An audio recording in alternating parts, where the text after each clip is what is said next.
君の言葉繰り返し寝ても覚めてもやまないそっけない君の笑顔が恋しくて星に願うのまた会えるよね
Hello, everyone. Welcome back to another Wega stream. Today we will be streaming our main League of Legends team.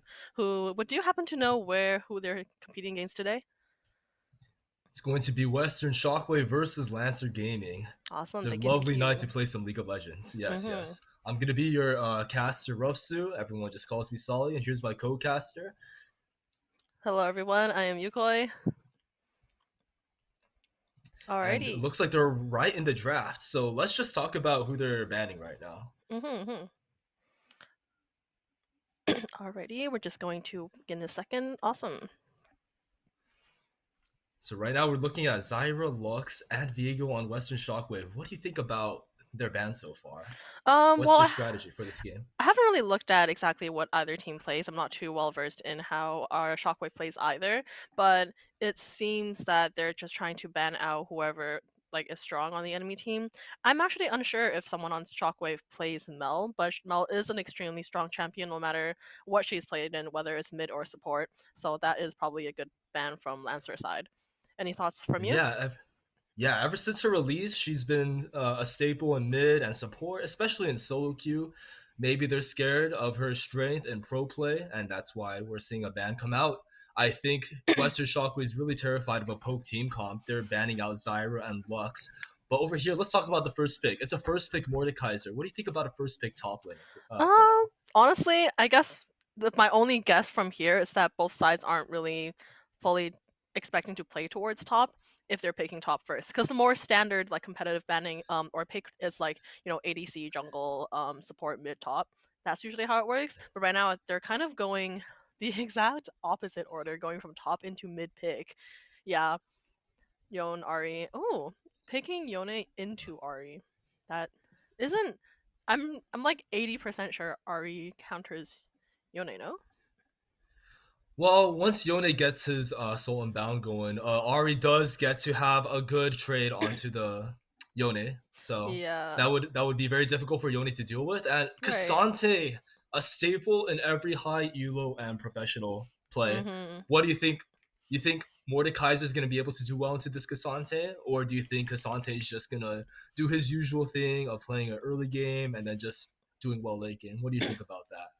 I think so. I think the focus this game will not be on the top lane. We'll leave top to be the little island that how it's always been. Stardew Valley type shit, and just let him be. And both teams, now this is very interesting. Both teams have both top laners picked, both mid laners picked, and both ADCs picked. It's a very, very Mhm. unusual draft.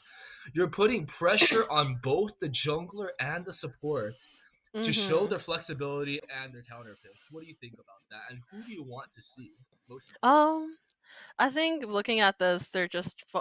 I guess I'm guessing from both teams, their stronger players are going to be the support and jungle player. Now, what's special about jungle and support is that these two roles are very versatile, and especially with the new changes, especially and the importance of early game and objectives, we see typically a lot of roaming from the support side and a lot of focus from and I guess pressure on jungle already, which is why I think they want to pick those two last.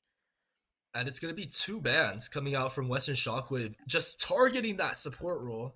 But Lancer Gaming, they're opting to do the exact opposite. They're banning two junglers. What do you think about that? Really? Two No, I support just bans, think two they're jungle scared. bans. They're scared of our They're jungler, and we're scared. scared of their support. That is very true, but we're leaving up a lot of options for a lot of more passive jungle gameplay Mhm. as well as a very aggressive support gameplay. So you're Right. banning out these poke sustained supports. So who's left besides, you know, engaged supports? And there's a vibe pick coming out from Lancer Gaming. I mean, They with the ban out type two. of bans that are coming from the western side, right now in this patch, Zyra, Lux, and Seraphine are technically speaking both an ADC pick and a support pick because all three champions here have a very high win rate, whether it They're be the scared of support or flex, the yeah. ADC. They're Yeah. scared of the flex pick, really. Kindred Mhm. and Vi. It's a very interesting matchup. Very, Yeah, very that common to is. high elo, but I don't think it's very conventional for more organized play. What do you think about Kindred versus Vi? Right now in the current situation, I don't. I think Lancer has a slightly better team play. We have our initiator with or like Vi going in to. Oh, never mind. With Nautilus, that's a different Oh, story. That's a Nautilus. whole different Nautilus pick story. coming out from Now a I'm Western not going to Shockwave. finish that sentence with that pick. And then once we see who Lancer picks for their support, we get to really see the full picture of bot lane, these interactions, jungle pathing. So what I'm really curious about is, will Vi really be able to stop that Kindred early game? Because these feats of strength, they're, if you check the stats, if you check the win rates on champions, these feats of strength, they matter a lot. And right now, what we Mhm. have here are two engaged supports. Wow, that Thresh pick and the Mm. Nautilus pick. I think my prediction. I think that Vi's gonna play for bot lane. What do you think I in think terms of both the? sides are going to pay for a bot lane. I mean, picking top first, and it's Cassante and Mordekaiser. Nothing's. It's going to be an island up there. That's It's for going to sure. be a bloodbath in bot side. They're Yeah. probably going to be fighting for that dragon as soon as it spawns, given that the void grub timers, they're a little bit Mhm. off, so they probably have a little bit of leeway to fight that dragon. I do have to say though, I'm scared for the Ziggs. Not Mm. not That's for sure. exactly the best champion in my opinion for early game. However, very strong in pro play, very strong and organized. Insane poke and wave clear though. But I I don't think mean, that these skirmishing situations is that champion's strong suit really. not necessarily. He has a decently almost global ultimate, so to just dropping an R from like halfway across the map is pretty important, and I guess can change the outcome of a team fight really fast. Um, it's Mm-hmm. more so we are. You're right to say to be worried about the early game because while Kindred is a scaling champion, their early game revolves around stacking their passive, well, which is the mark. And it requires a really aggressive tracking and contesting for the marks, and especially Kindred is not strong into Vi. Early game especially, it might be a bit of an issue. That's perfect. And it looks like the game is about to start soon. This draft, very interesting to see how it's Mm-hmm. playing out right now. Yeah. You And bring there's up really another good points. part. Oh, Hmm. sorry. Yeah, no, Keep you going. No, keep continue going. Keep first. going. I was gonna Oops. say, oh no, you're good, you're good.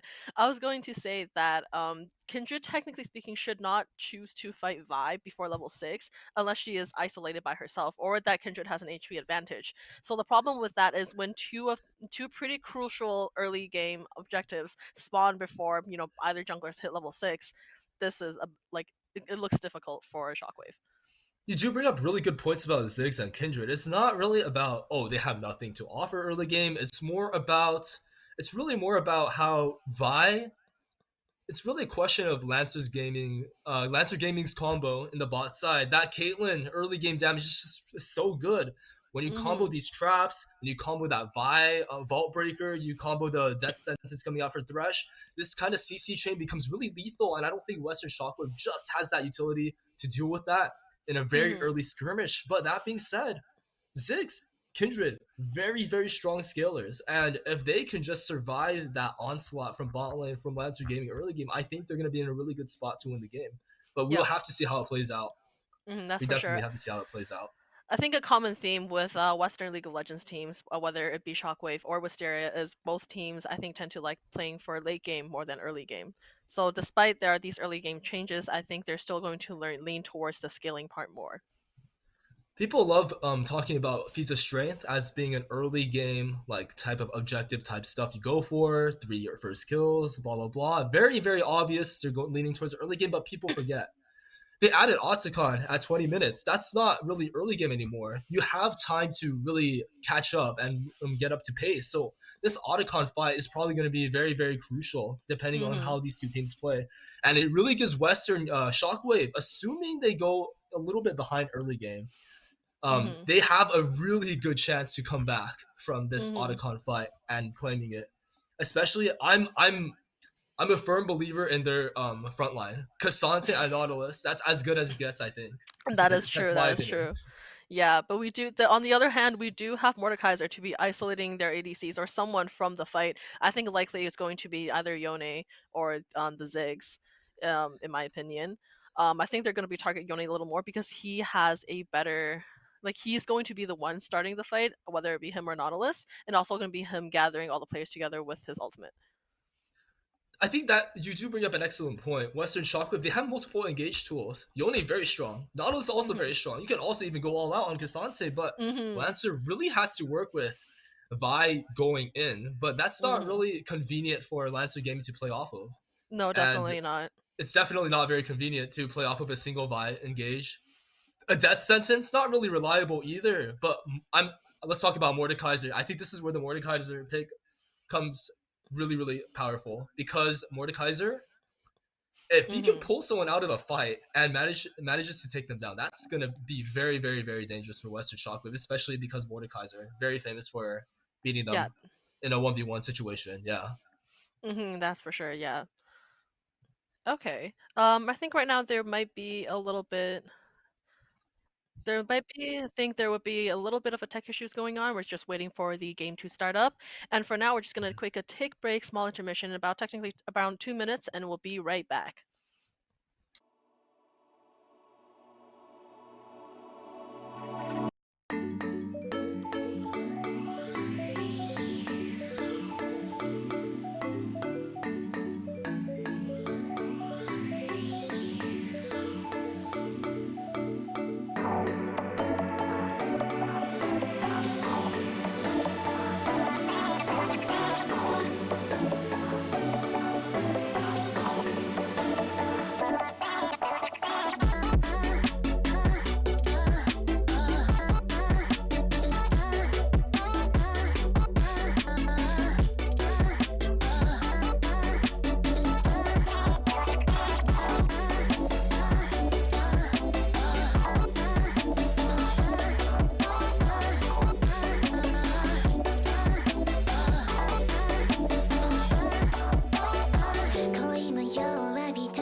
And we're back, and just like that, we're hopping straight into the game.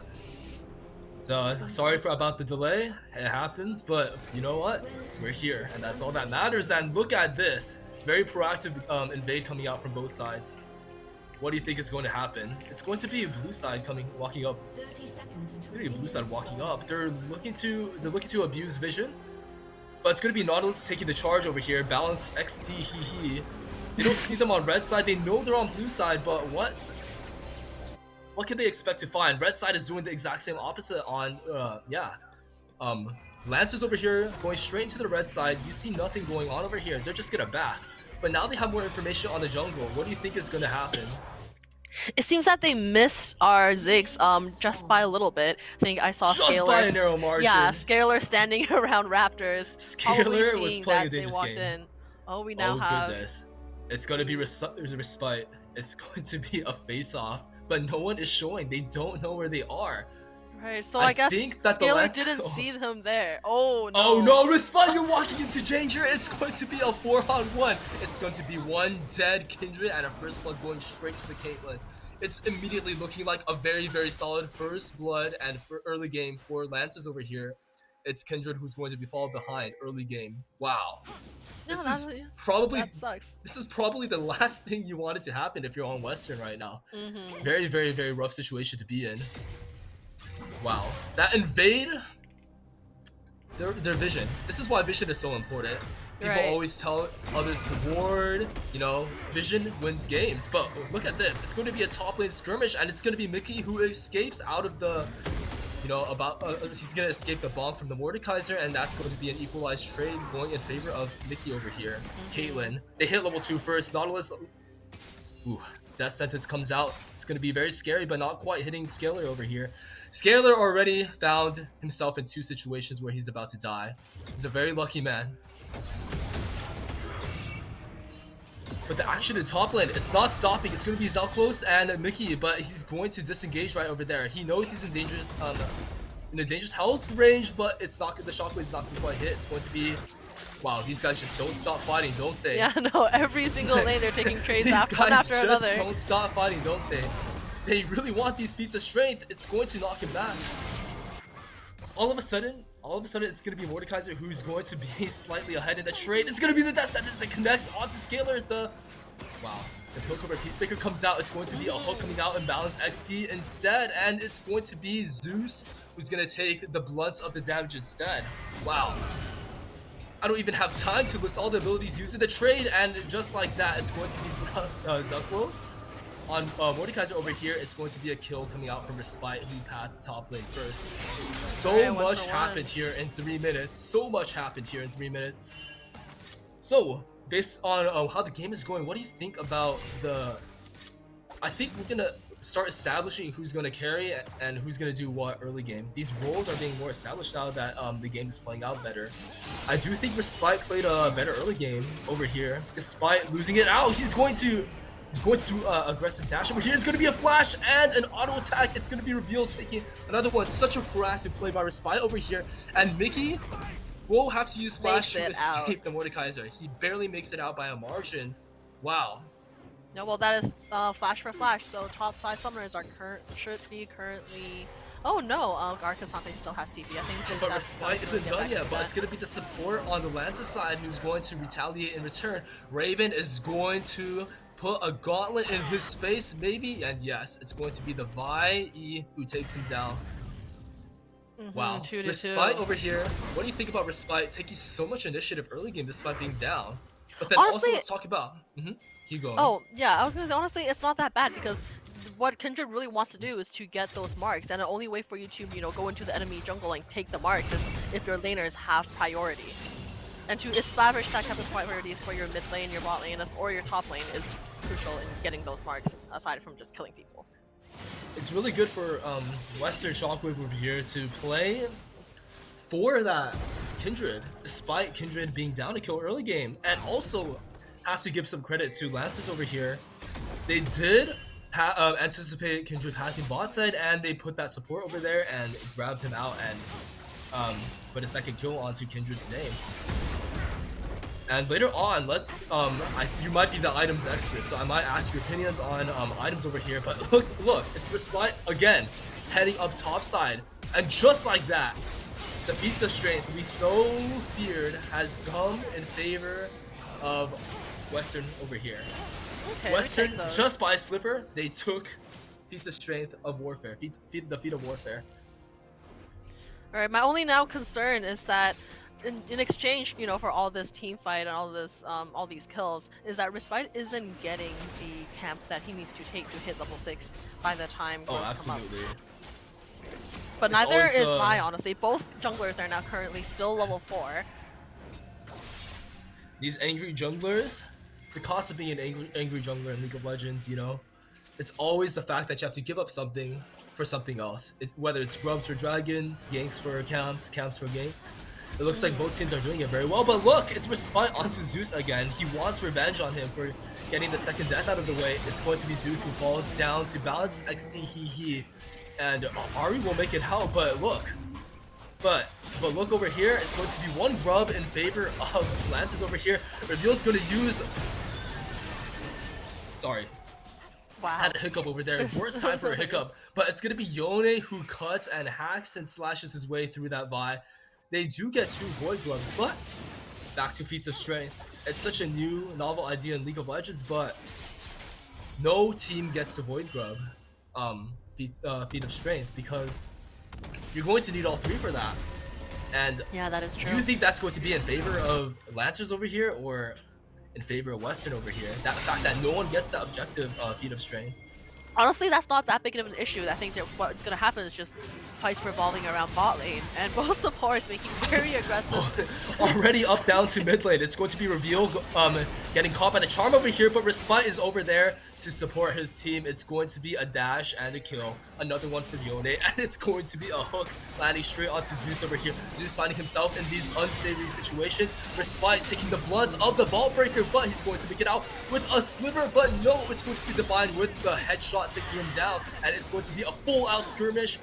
Both junglers falling down, and it's going to be a support versus ADC battle over here. But we Define do have versus White Mickey Abs. and Scalar moving towards the Caitlyn right now, so perhaps Caitlyn will Beautiful have to give buff up by her life. Scalar over here. It's going to be a kill.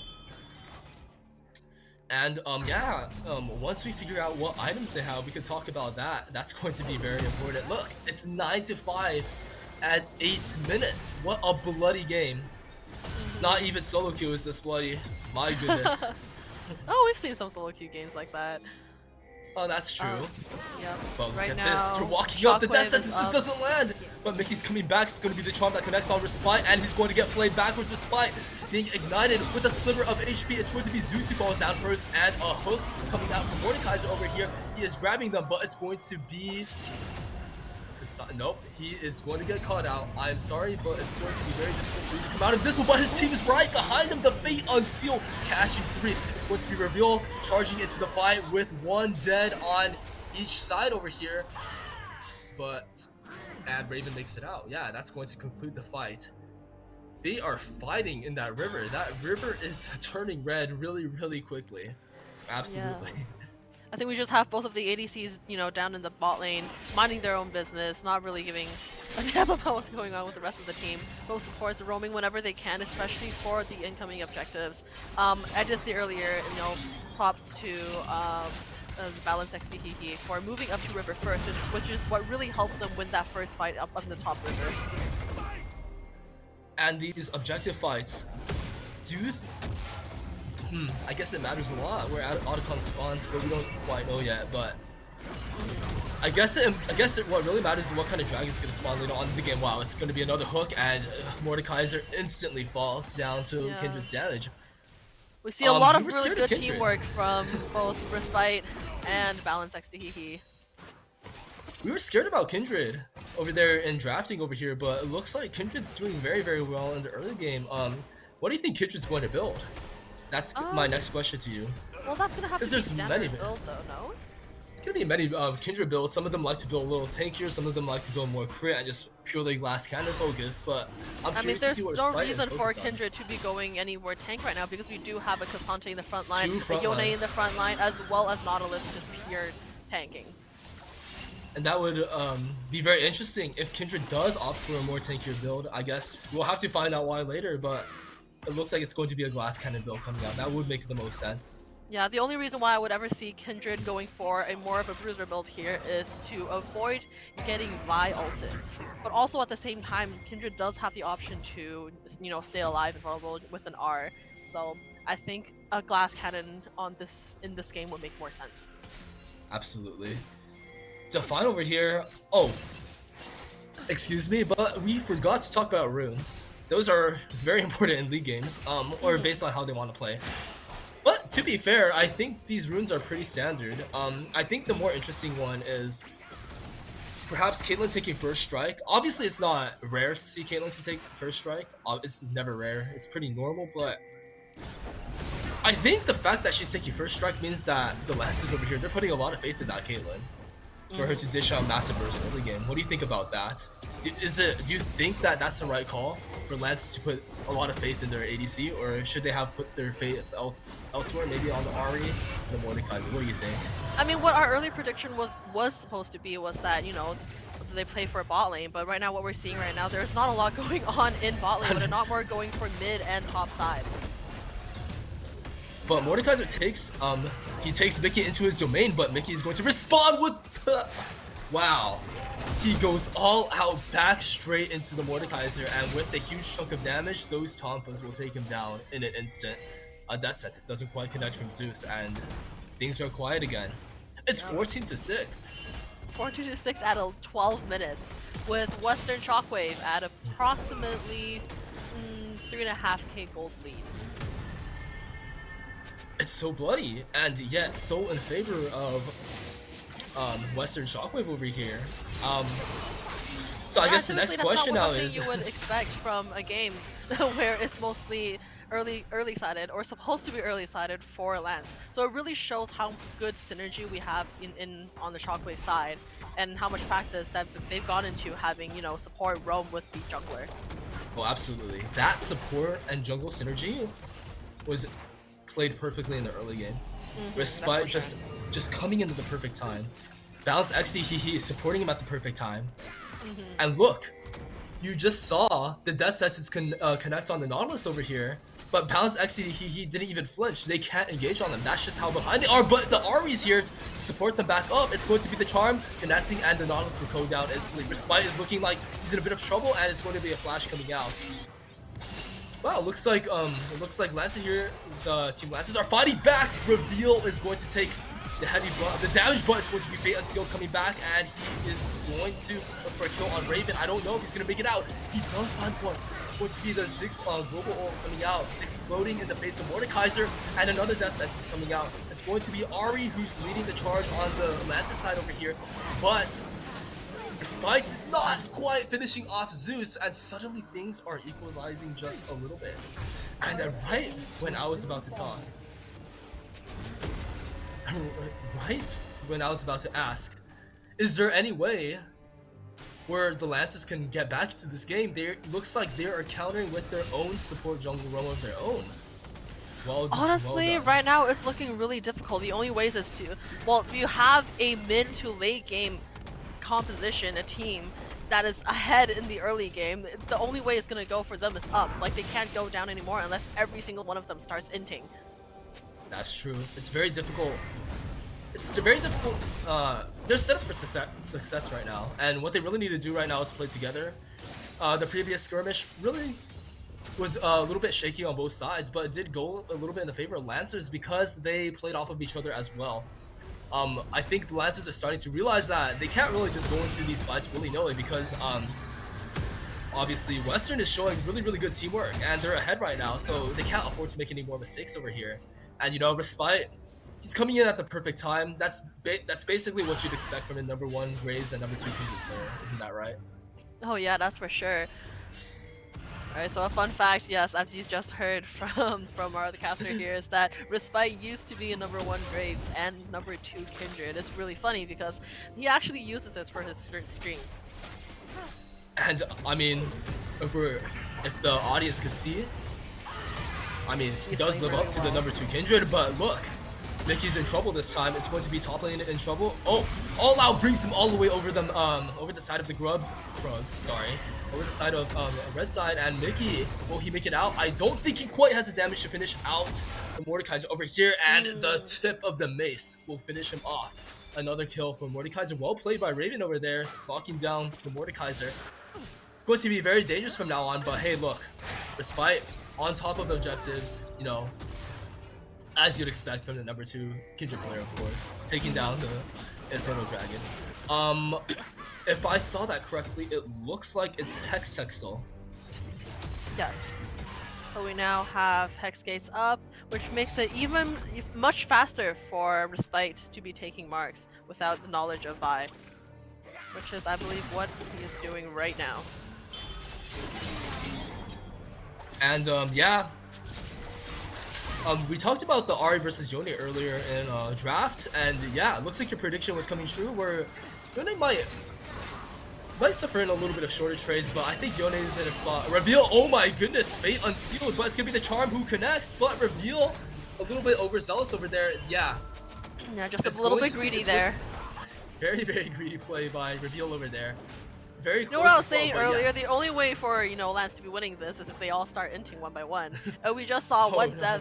a death from our top lane Cassante, very And crucial one death. death. Yep, One and death on Yone Yone as well.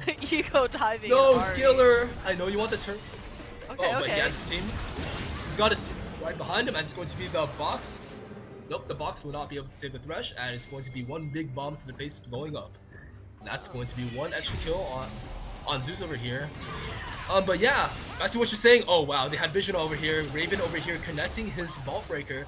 Define uses his ult early, but hey, Balance XT he gets to laugh his way out of that one as he's the one who survives. And but right before all the action broke out, you were right about the Ari versus the Yone matchup. You saw when the Yone used Fate Unseal under the turret too. But there's not Ari's much you can do when Ari just not ults much and you can charms do away. when Ari can dodge it with ease with that ult and use his charm. And now look, the scoreboard is up. Yone is 7-4. There's Kraken Slayers. I think What we're do you getting think to about the Kraken point Slayer where buy coming out? What do you think for about the Kraken Slayer for buy coming respite. out? Yeah. This is I'm pretty personally a standard fan. build. No, it's a standard build for Kindred. I think they are opting for a slightly tankier build. I think. Not too sure what Phage builds into. I don't play Kindred that much, but It's going to Kraken be Trinity Force, I believe. Trinity That would Force. make the Okay, most that's sense also here. standard. No, that's also standard build. Yeah, so it's I also think pretty that standard. we're just gonna go down the road of standard Kindred build. I think it'll be a little. It's like worth looking at later on in the game to see if there are any like situational purchases. But right now, everything seems standard coming from each one of our lanes. Ooh, but I want to bring a little bit of attention to the Ziggs build. What do you think about that? It's just Cause straight into long range. straight into long range poke. I know, especially in pro play, they love going for Leandries on mages, but I think Scalar over here opted for a more burst setup over here. But wait, Mickey's going to take the blunt force of that death sentence. He is in big trouble. 1/4 of HP left. It's going to be Raven who takes him down. Right, but that's going to be an exchange for one turret here, and I think it might be even 2 turrets if they don't start backing in time. Also an exchange for Caitlyn. Defines life over here. It's going to be a beautiful cook coming out from Balance XT. He over here. Oh, not much thresh he can. No, not much thresh he can do over here. Zeus gets knocked up. I think. Nope. I think Western's learning from their past mistakes. Maybe not. It's going to be the death sentence. Balance XT. But no, it's Respite who's going to save his life. 3v3. It's still going to come in. It's going to be a Massify XT. He will fall down. Kindred, Respite, he will fall down. Reveal, you're in a 1v3. It's going to be his ult coming out and a Q to make it out. But no, he is stuck over here. The mace to the face will finish him off. Wow. I was just about to say, I thought that Western learned from their mistakes to not be overzealous and greed, but ooh, that was very, very difficult to watch if you're a Western fan over here.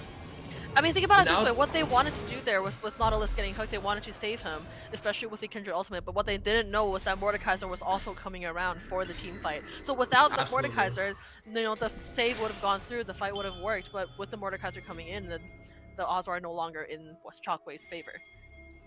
And it's going to be Otacon spawn topside. What do you think about that? It's going to be Ruinous Otacon as well. Oh my goodness. Might be caught. Respite gets bushed. He gets Garen bush checked over there. It's going to be a very rough day for the ranked number 2 Kindred player over here. So yeah, how do you think that Western should play this now that Respite is gone? They have Lancers have so much pride on this Otacon now. Look, they're even starting it. I mean, they have no choice but to give out this objective unless they're really looking to steal it with 3 into 5 people. But we do see that RE will be backing for the Ziggs, but we still have Mordekaiser pushing in bot side. I think it's a risky gambit for Scalar. Yeah, they do have to give it, but we do also see that Lance is no longer taking Otacon and opting to. I think that's what they wanted though, and wow, Scalar makes it out, barely makes it out. Scalar might be a cat. He has 9 lives, and he's just refusing to die many times. Level 1, level 2, refuses to die over here. Ooh, Respite versus Mordekaiser. It's going to be the matchup we feared, but nope. Respite knows his limits. He's going to jump over the wall, but now that But here, now that Lances know that Respite is fighting Mordekaiser 1v1 in the bot lane, the Otacon fight's gonna break out for sure. Yeah, we have But 3 Respite's team gonna make it members out, here. luckily. Respite does make it out, very luckily, but what do you think about this trade? I mean, it's fine. I think they've decided earlier on when Respite died the first time that they were just going to give Otacon. Give it up anyways. Yeah. It's probably, yeah, it's probably in their best interest that they just, you know, oh, we're going to give up Otacon and let's just continue giving it up. At least we get Dragon. That's probably what's going on in their comms right now. But, if I'm not mistaken, both teams are a little bit behind on Dragons. At 22 minutes, there's only 3 Dragons taken, no? I mean, that's fine. They've been fighting mostly in the top side, so although they are behind, I think the kills... Every top and it's side the end objective goal. was taken. You do have an excellent point there. Yeah. Every single top side objective was ravaged by both teams. Yeah, I still think that Shockwave is in a bit of a lead because it's 22 minutes, 19 to 16. We have all 3 mid lane towers still standing while we have sieged into their inhib in terms of mid lane. People underestimate, I think people like to underestimate the importance of these outer turrets because just by taking that turret, it opens up so much more of the map. And obviously, you did mention Western Shockwave's like tempo right now. I do think that Western Shockwave, they're doing really well because they have these turrets standing, and let's be honest, Lancers basically have their base very exposed right now. Look at that mid inhib, so that gives them a lot less leeway to play with. Right, so whenever objectives do come up, they will force to have to, okay, do we go back to defend our inhib, or do we, you know, all 5 of us show up for the objective? Oh, I think Zeus is just going to be caught out over here. A death sentence on Respite's not going to do too much. It's going to be another kill going to him. Unfortunately, no objectives up for Shockwave to take advantage of, but, you know. We digress. We digress, indeed, indeed. I was really anxious over there for that Vi. I was wondering if she was going to engage wait. No, Respite, he thought about it. Yep, the thought was there. The thought was there, indeed. I do think the way the game is going, we saw Lancers have a little bit of a comeback back there, but like, hey, Chabot, Western Shockwave, they're keeping up their momentum, keeping up their tempo despite, and their late game they're playing for late game anyways.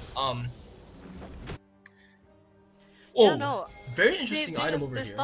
There's not much we can do against, you know, a team that's more late game focused as a team that's more early game focused. We do know that Caitlyn has more consistent damage later on and really lethal damage, but we make up for that with Kindred. With Oh, being absolutely. up items Kindred's and basically everything. you have Kindred and Yone acting as answers for the lack of an ADC, right? Very commonly so, because Six is basically just a mage, right? But I'm very curious as to why. I'm not really a Yone connoisseur myself, but I think it's very interesting how Yone built Spear of Shojin. What do you think about that? Spear of Shojin. Honestly, I'm not too sure about either. Unsurprisingly, I'm banned from playing Yone among my friends group because I just run it down with that champion. Very difficult But champion to deal with. Shojin. Maybe he's going for damage on his W and his ult instead of just autoing them to death. But that begs the question why he's going for lethal tempo. But look at him. He's in a 1v3 situation. He will not be able to make it out of this one alive. I think the fact that he chose for a Shojin here is that, you know, they benefit heavily from the ability haste, reducing most of his Q cooldown. And Absolutely. because Yone will probably rely more on his abilities for mobility as well as the damage output that we don't get from Ziggs. The spear is Respite! He barely makes it out. It's going to be a balance XCHE who comes back in. Respite takes one, but it's going to be Ari who takes it back in return. Raven slamming him back, but Scalar.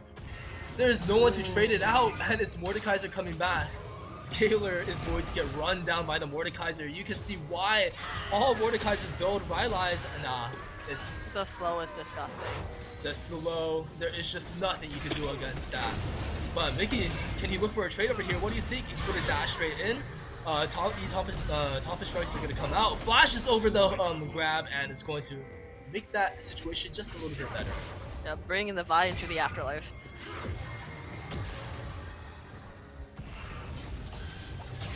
do you think that Mordekaiser should have opted for a tankier build, or do you think Lancers are happier with a more damage-oriented Mordekaiser build? I think you has to go for a tankier build because the only, tanks out here is Thresh in comparison to both Cassante and Nautilus.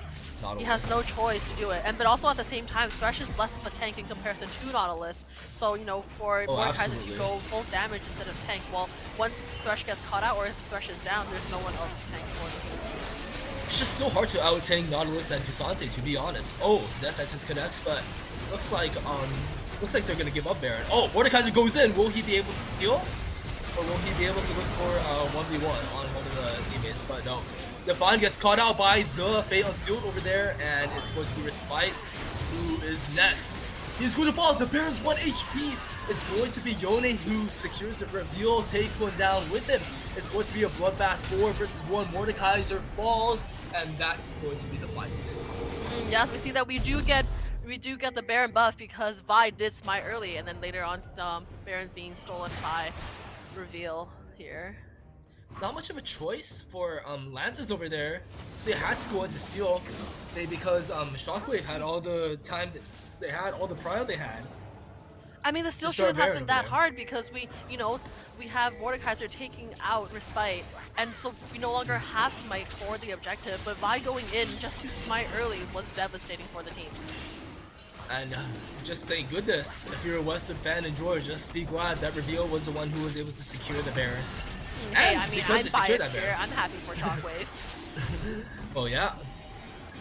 Securing that Baron, it's going to be a domino effect every game. 300 gold, bonus stats. Look, they just took that. Sorry, my brain farted really quick. It's going to be the second.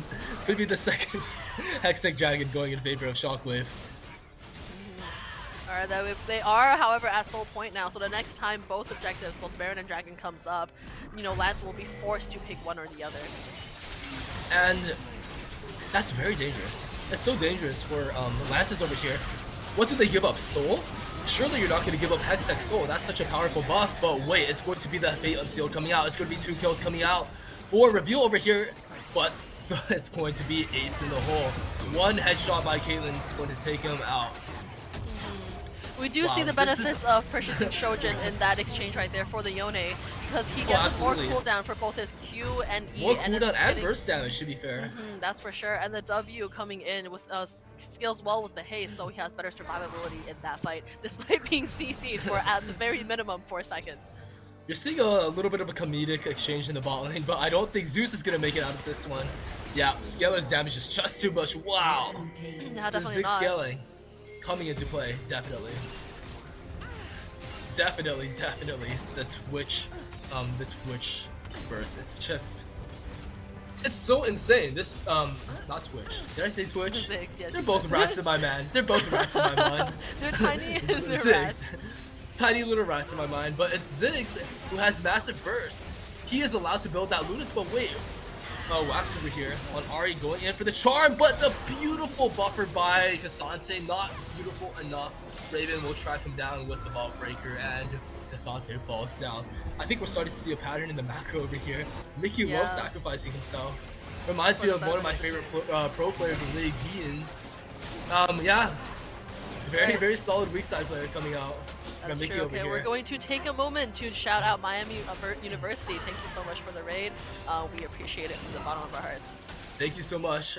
Fellow university, fellow collegiate organizations gotta support each other.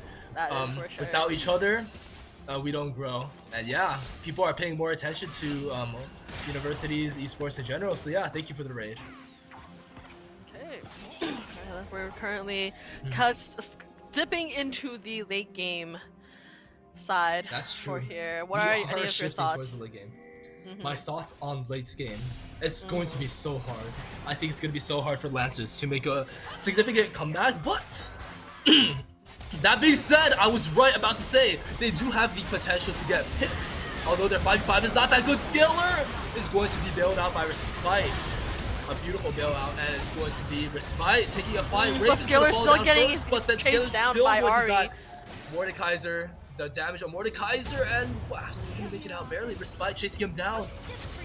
Well, he get it, and yes, Dash will take him down, and it's going to leave Mordekaiser in a 3v1 situation. He's going to have to use Flash, and the Dark Passage. That Lantern is going to save his life. It's going to be a hook onto Reveal again. Wow. Lancers over here demonstrating their pick potential over here. It's going to be Divine who falls though. And with Respite's damage, Shockwave's going to seal this fight. Right, Respite just thinking about running him down, but definitely not. We're probably looking to get in him here and possibly one of the towers.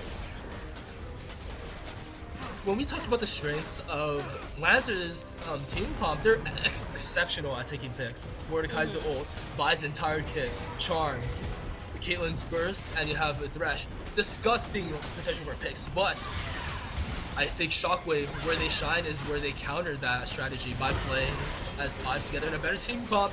But Raven says we're not done yet. They don't get to quite siege the base, and beautiful burst by Ziggs over there. It's going to be Ari who's going to lead the charge. Beautiful buffer by Mickey once again.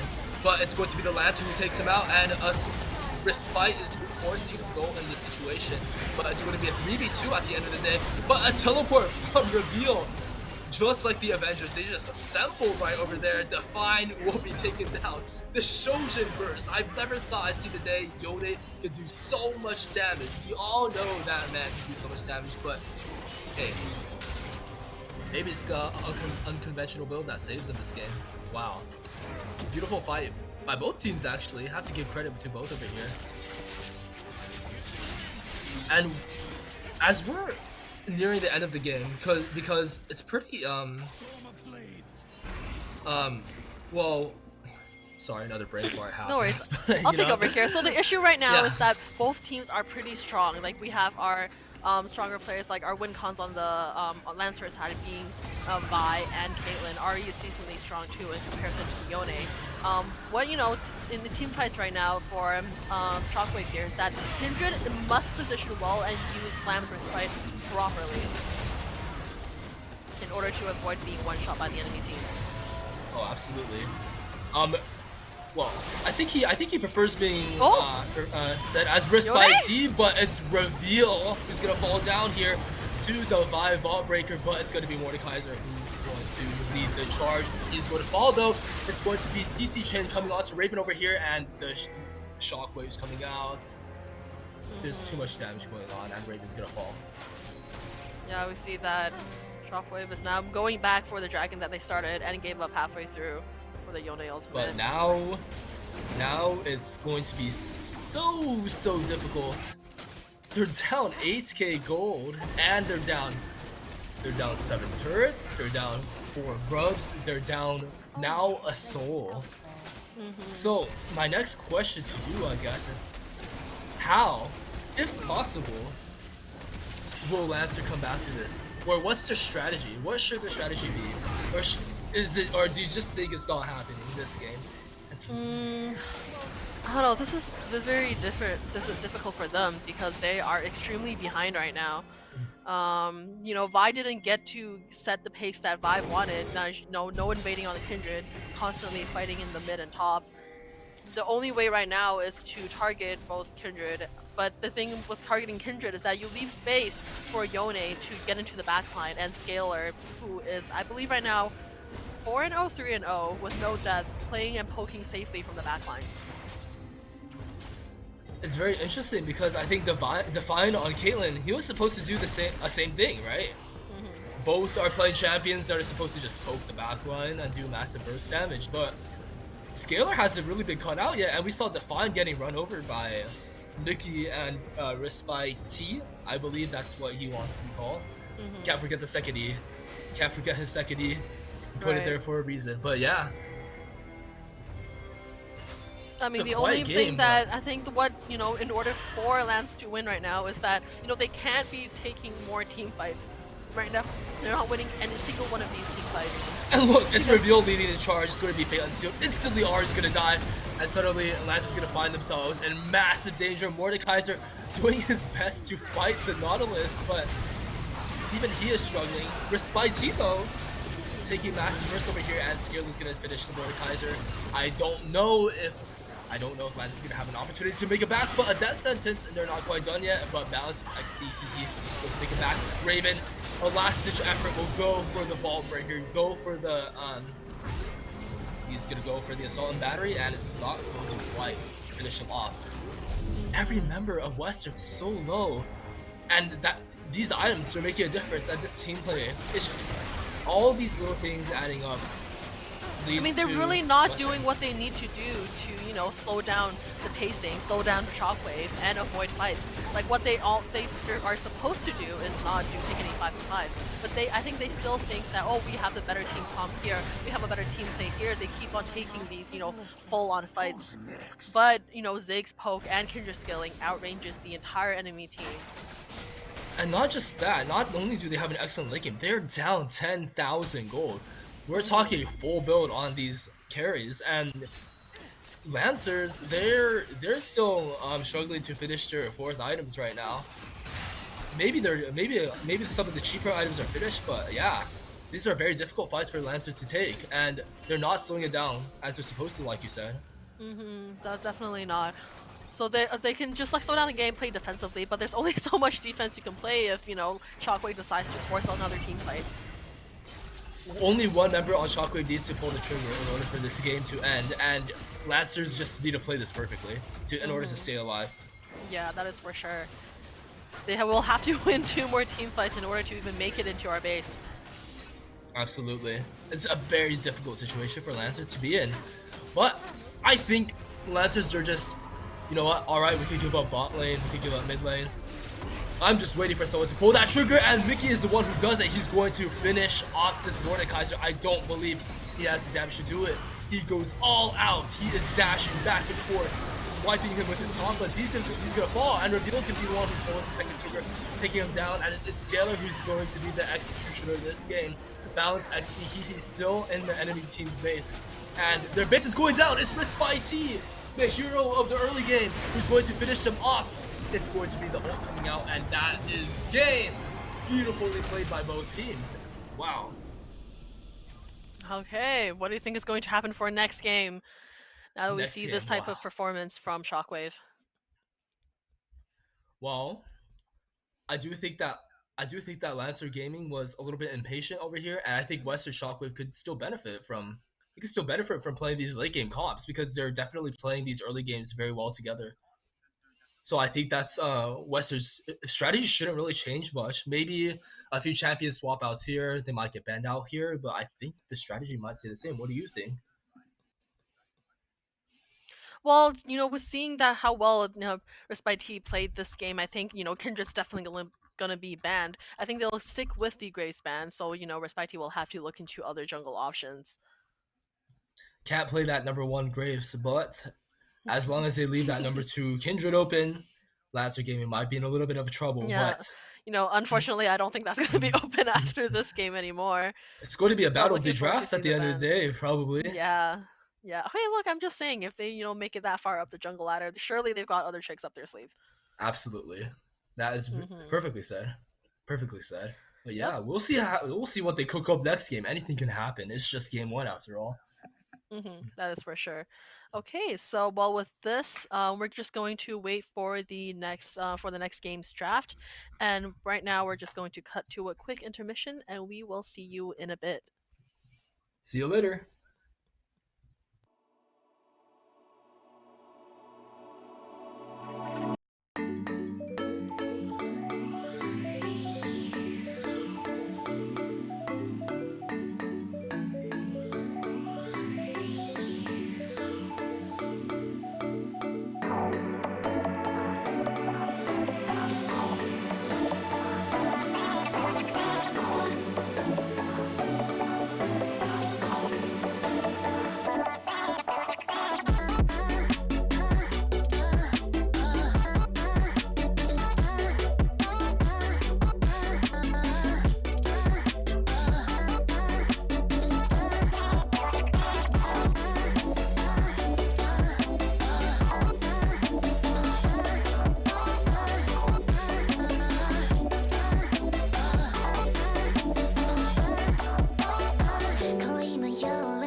Alrighty, we're currently looking at their draft right now. We got an insta ban of the Kindred from Lancer Gaming here.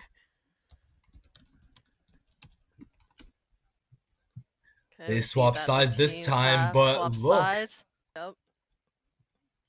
but look, Risk by T. He played Kindred last game, and guess who's banned this game? Insta ban! Insta ban of the Ziggs too! Insta-ban. Oh my god. Insta-ban on Ziggs. Lancer is not having their team comp from last game. They No, are not having any of it. they're not taking that They are shit. not having none of it. But the Yasuo ban's gonna stay consistent. It's It because seems that Reveal is known for his Yasuo and Yone, so they're cutting out one of the option at look, least. you can only ban one, and Yasuo is, I guess, scarier than Yone. But Western's sticking with the same bans from the first game. Looks like they're opting for maybe a similar strategy. And wait. Can we get a moment? Can we get a moment to talk about the bans? There's an elephant in the room. We talked about how sorry, what's his name? Respite plays a number 2 Kindred, but I think we're all forgetting who he's the number 1 champion on. No, Graves. that is And guess true. who's open right now? Graves. Okay, we Oh see my Shockwave goodness. taking the Caitlyn Caitlyn versus this Jhin. time. Ooh, The interesting arcane switch matchup. up. Yes, we have a classic arcane matchup over here. Western taking Caitlyn. But that being said, Lancer looks like they're playing a little bit a more later game. Jinx definitely excels in these team fights. Maybe does Lancer think that what they were missing last game was like consistent 5v5 damage? What do you think about that pick? For which pick? Of Jinx? Yeah, the Jinx pick, yes. Honestly, I'm not too sure. I mean, they're picking ADC this time. Seeing last game, it was more top side mid game focused. So And now they want a hyper carry. I think they're just picking what is Ooh. strong right now, and coincidentally, I'm sure they play It Jinx, just and happens to. Jinx is a very That's strong true. ADC with the new item changes. That being said, what really matters the most is what these players can really play. That's what matters at the end of the day. If I'm a challenger player, I'm not. Just an example. And I main Yone, I'm gonna pick Yone even if he might not be the best in this situation. I think Lancer is just trying to counterpick the Cassante. Cassante, very strong. Ironically, it's an oxymoron. He was a strong weak side last game. Opening up a lot of opportunities for Western. I think Gwen is going to try to run him down. I do think Lancer Gaming right now, my opinion, they're giving up a lot of utility by picking this Gwen pick. What are your thoughts on that? Like, they could have picked any other top laner and any other top laner with CC, but they picked Gwen. So I mean, Gwen could be the jungle pick right now. You never know. because Gwen is really strong in the jungle too. Absolutely. But I also think that it might be unlikely because absolutely. they probably still want to counterpick Respite. But it's still open for that to either be the top laner or the jungler. Or the I think jungle what pick, makes yes. Gwen a slightly better pick is for Cassante here is that there's a lot of armor shred true damage coming from Gwen, so it really takes down bruisers and tanks. And of course, following the trends, they're banning Nautilus. It's going to be 3 characters. They're just from banning last the game entire previous champion. game's team comp. We don't want any of it. No, not We don't want any of it from last game. I mean, but Western's very clearly is going for a different angle over here. Because they already picked Akali. They already picked up Akali. Obviously, probably not going for a Yone.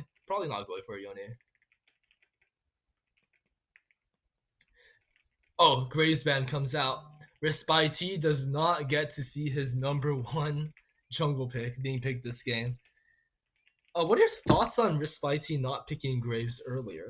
Do you think it would have been wise for him to just pick his signature pick or just be patient as they're doing I think right it's be now? patient because even despite picking Graves, he can get counterpicked, and that's not something we want for Respite That's in not this game. absolutely. We don't want a jungler to get invaded and counterpicked. It's basically the worst nightmare for any jungler. And Karma pick comes out. I I believe last game Karma was banned, and now she's opened this game. So we will Looks be like it, seeing that we will be for our seeing support, I believe. and No, Milio. yeah. Okay, Karma Milio and into Milio. Karma. Wow, interesting bot lane matchup. So both can sustain their ADCs quite well and offer a lot of utility to their team. What? But this is very different from last game because we see a shift from engaged support meta, or not meta, or engaged supports in general last game. Now we're going for double enchanter. What's the angle here? Oh, Sojourner. Okay, I see that. I guess in terms of like early games, level like 1 to 6, Karma and Caitlyn are super strong, much more favored in the bot lane because Caitlyn does have the 650 range advantage over Jinx, and Karma's Q as well as KQ's have a much heavier poke in comparison to the Jinx Melio combo. Mid game, even still, Jinx is kind of on the edge of scaling, but at that point, as long as Lancer isn't ahead in the early game, then Jinx is still a little bit stronger. But if we do let Jinx and Melio keep farming, keep getting what they need throughout the entire game, then they're going to outscale the Karma and Caitlyn here. Jinx's range is very terrifying.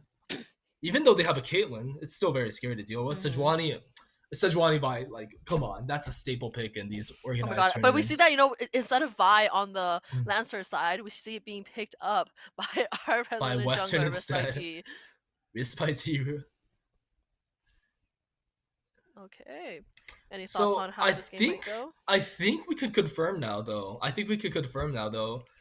It's probably going to be Gwen top based on the Sejuani pick, or they That's could for surprise us and do a Sejuani top. We never They know, could but we'll really find out. surprise us. We will find That would out. be different. That would be different. Alrighty. But yeah, So, as we these are wait for pretty. the games to start, let's talk about these team comps. Alright, we see that Mickey is on Cassante duty, so he's not picking anything else. There's no choice there. See a much different pick coming from the junglers, but we still see a lot of sustain, a lot of tanking from both sides. And then both supports is hopping off the hookers and then jumping onto enchanters and supports. So it's going to be a whole different type of gameplay this time around. Pretty standard comp for Western over here. Maybe Lancer's going for something a little bit more. I think a little less utility. Pretty nothing too out of the ordinary, but again, very different, very wide variety of champion picks this game. So we'll see what happens. We'll see what happens going into the second game, because the first game they're just trying to feel each other out. Like, oh, how does he play? Oh, how are they gonna play? Oh, he plays like this. But now they have a more of an idea. They can settle in with these matchups a little more comfortably. That's for sure. I think it's very important for the Caitlyn and Karma to win early game here, because if they don't, then Jinx and Amelia will outscale by mid game, and that's going to be very dangerous for the entirety of Shockwave. But yeah. Wow.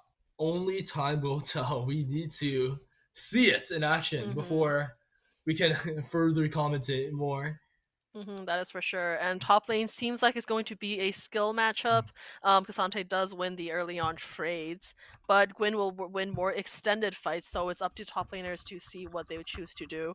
That seeing, if Mickey chooses to go in or like all out on Gwen at the wrong time, then Gwen is going to be able to out DPS him in the long run.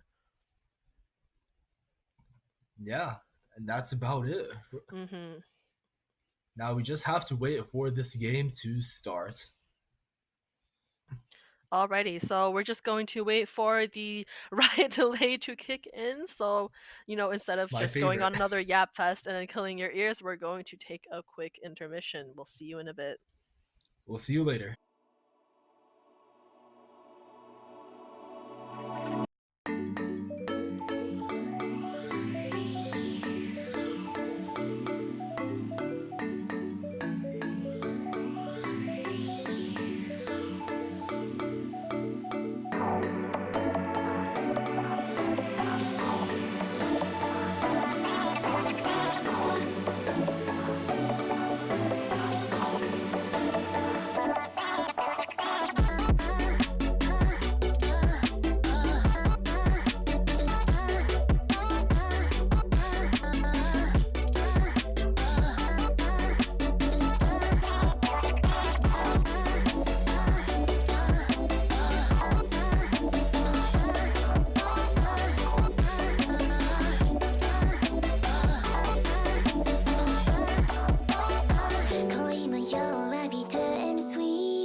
Alrighty, welcome back. We see the game just starting.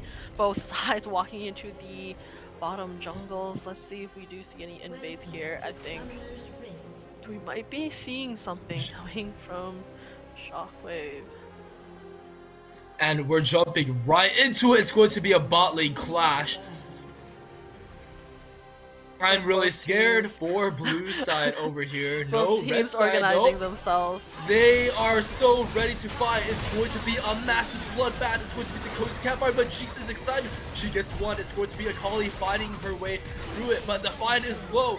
It's going to be a double kill for Jinx. It's going to be a kill for... It's going to be a kill on Defiant in return. And Wafts. Will Wafts fall? One more shot will kill, and they will walk out. It's going to be feats of strength claimed already. At 1 minute into the game, Yeah, we it's have 2-3 in favor of Western. My goodness, what a bloodbath! But very smart for Milio to start a cozy campfire over there, buffing his entire team, being patient. But also, beautiful jump from Western Gaming. Wow. Okay, wow, that, you know what? That is just beyond what I can describe. It's not something I would ever see in my daily ranked games. But hey, we take those. I think a little slightly Organized chaos coming out from both Oh sides, yeah, that's absolutely. for sure. That's a bit of a lead for, our side here, which is pretty good. Right now we're looking at mid lane and top lane. Top leader switching positions, but it's going to be the Gwen trade that comes out on top just slightly. Kasante might struggle with this matchup a lot more than he did with Mordekaiser, but that's to be expected, to be fair.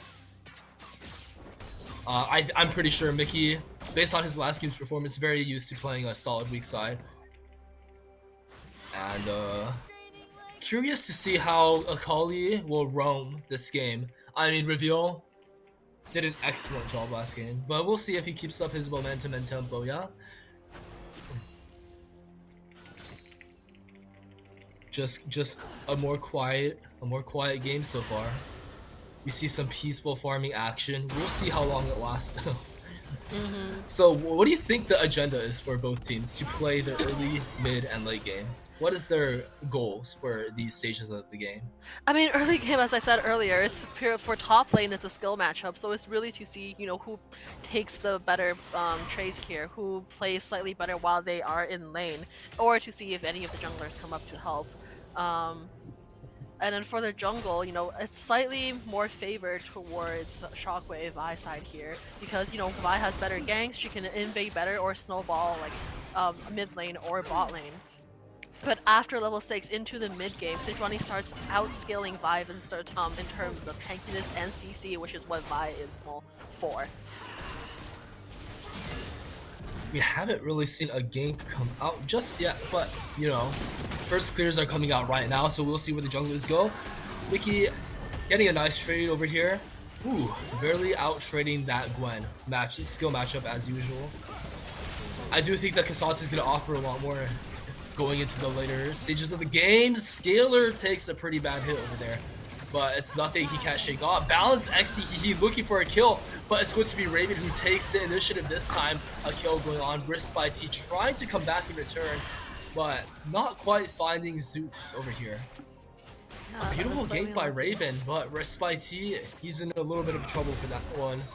Not, well, Western is, more specifically, but wow, Define. Piltover Peacemaker barely out of kill's reach. and Western Gaming just has to take the slight loss in this early game. It does seem like in the top lane that Castante is still coming out on top, pushing the wave in with as well as the XP HP lead. Deny CS from Gwen, very important. Gwen needs these items to function in general. It's not really about being ahead, it's about starving this Gwen, I think. And look, already pushing it in, and Cassante is not giving her a single inch of, well, I guess now he is. He's going for a back.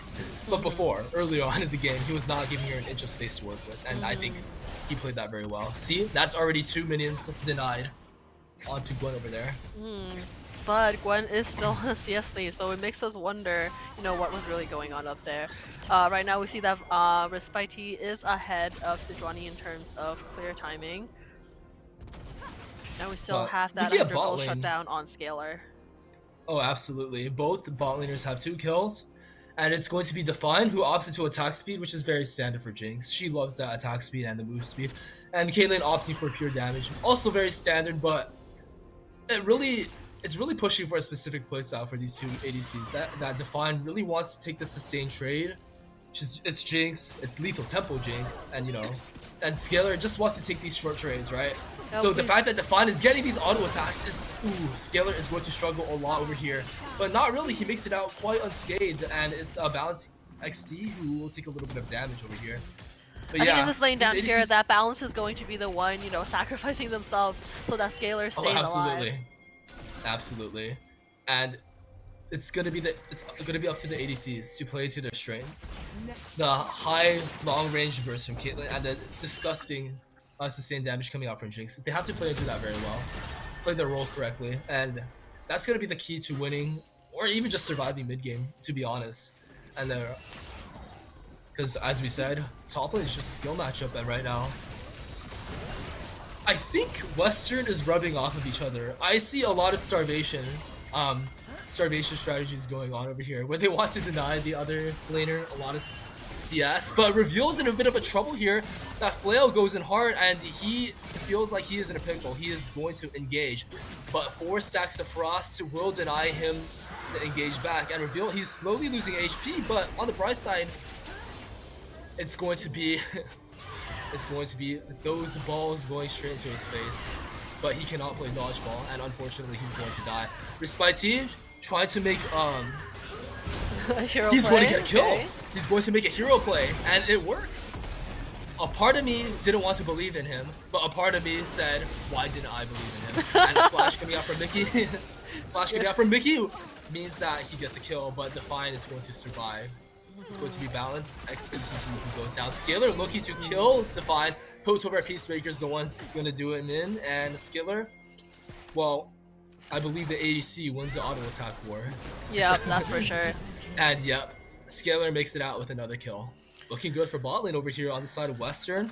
Yeah, that's for sure. Did a beautiful hero play in mid lane and took the dragon.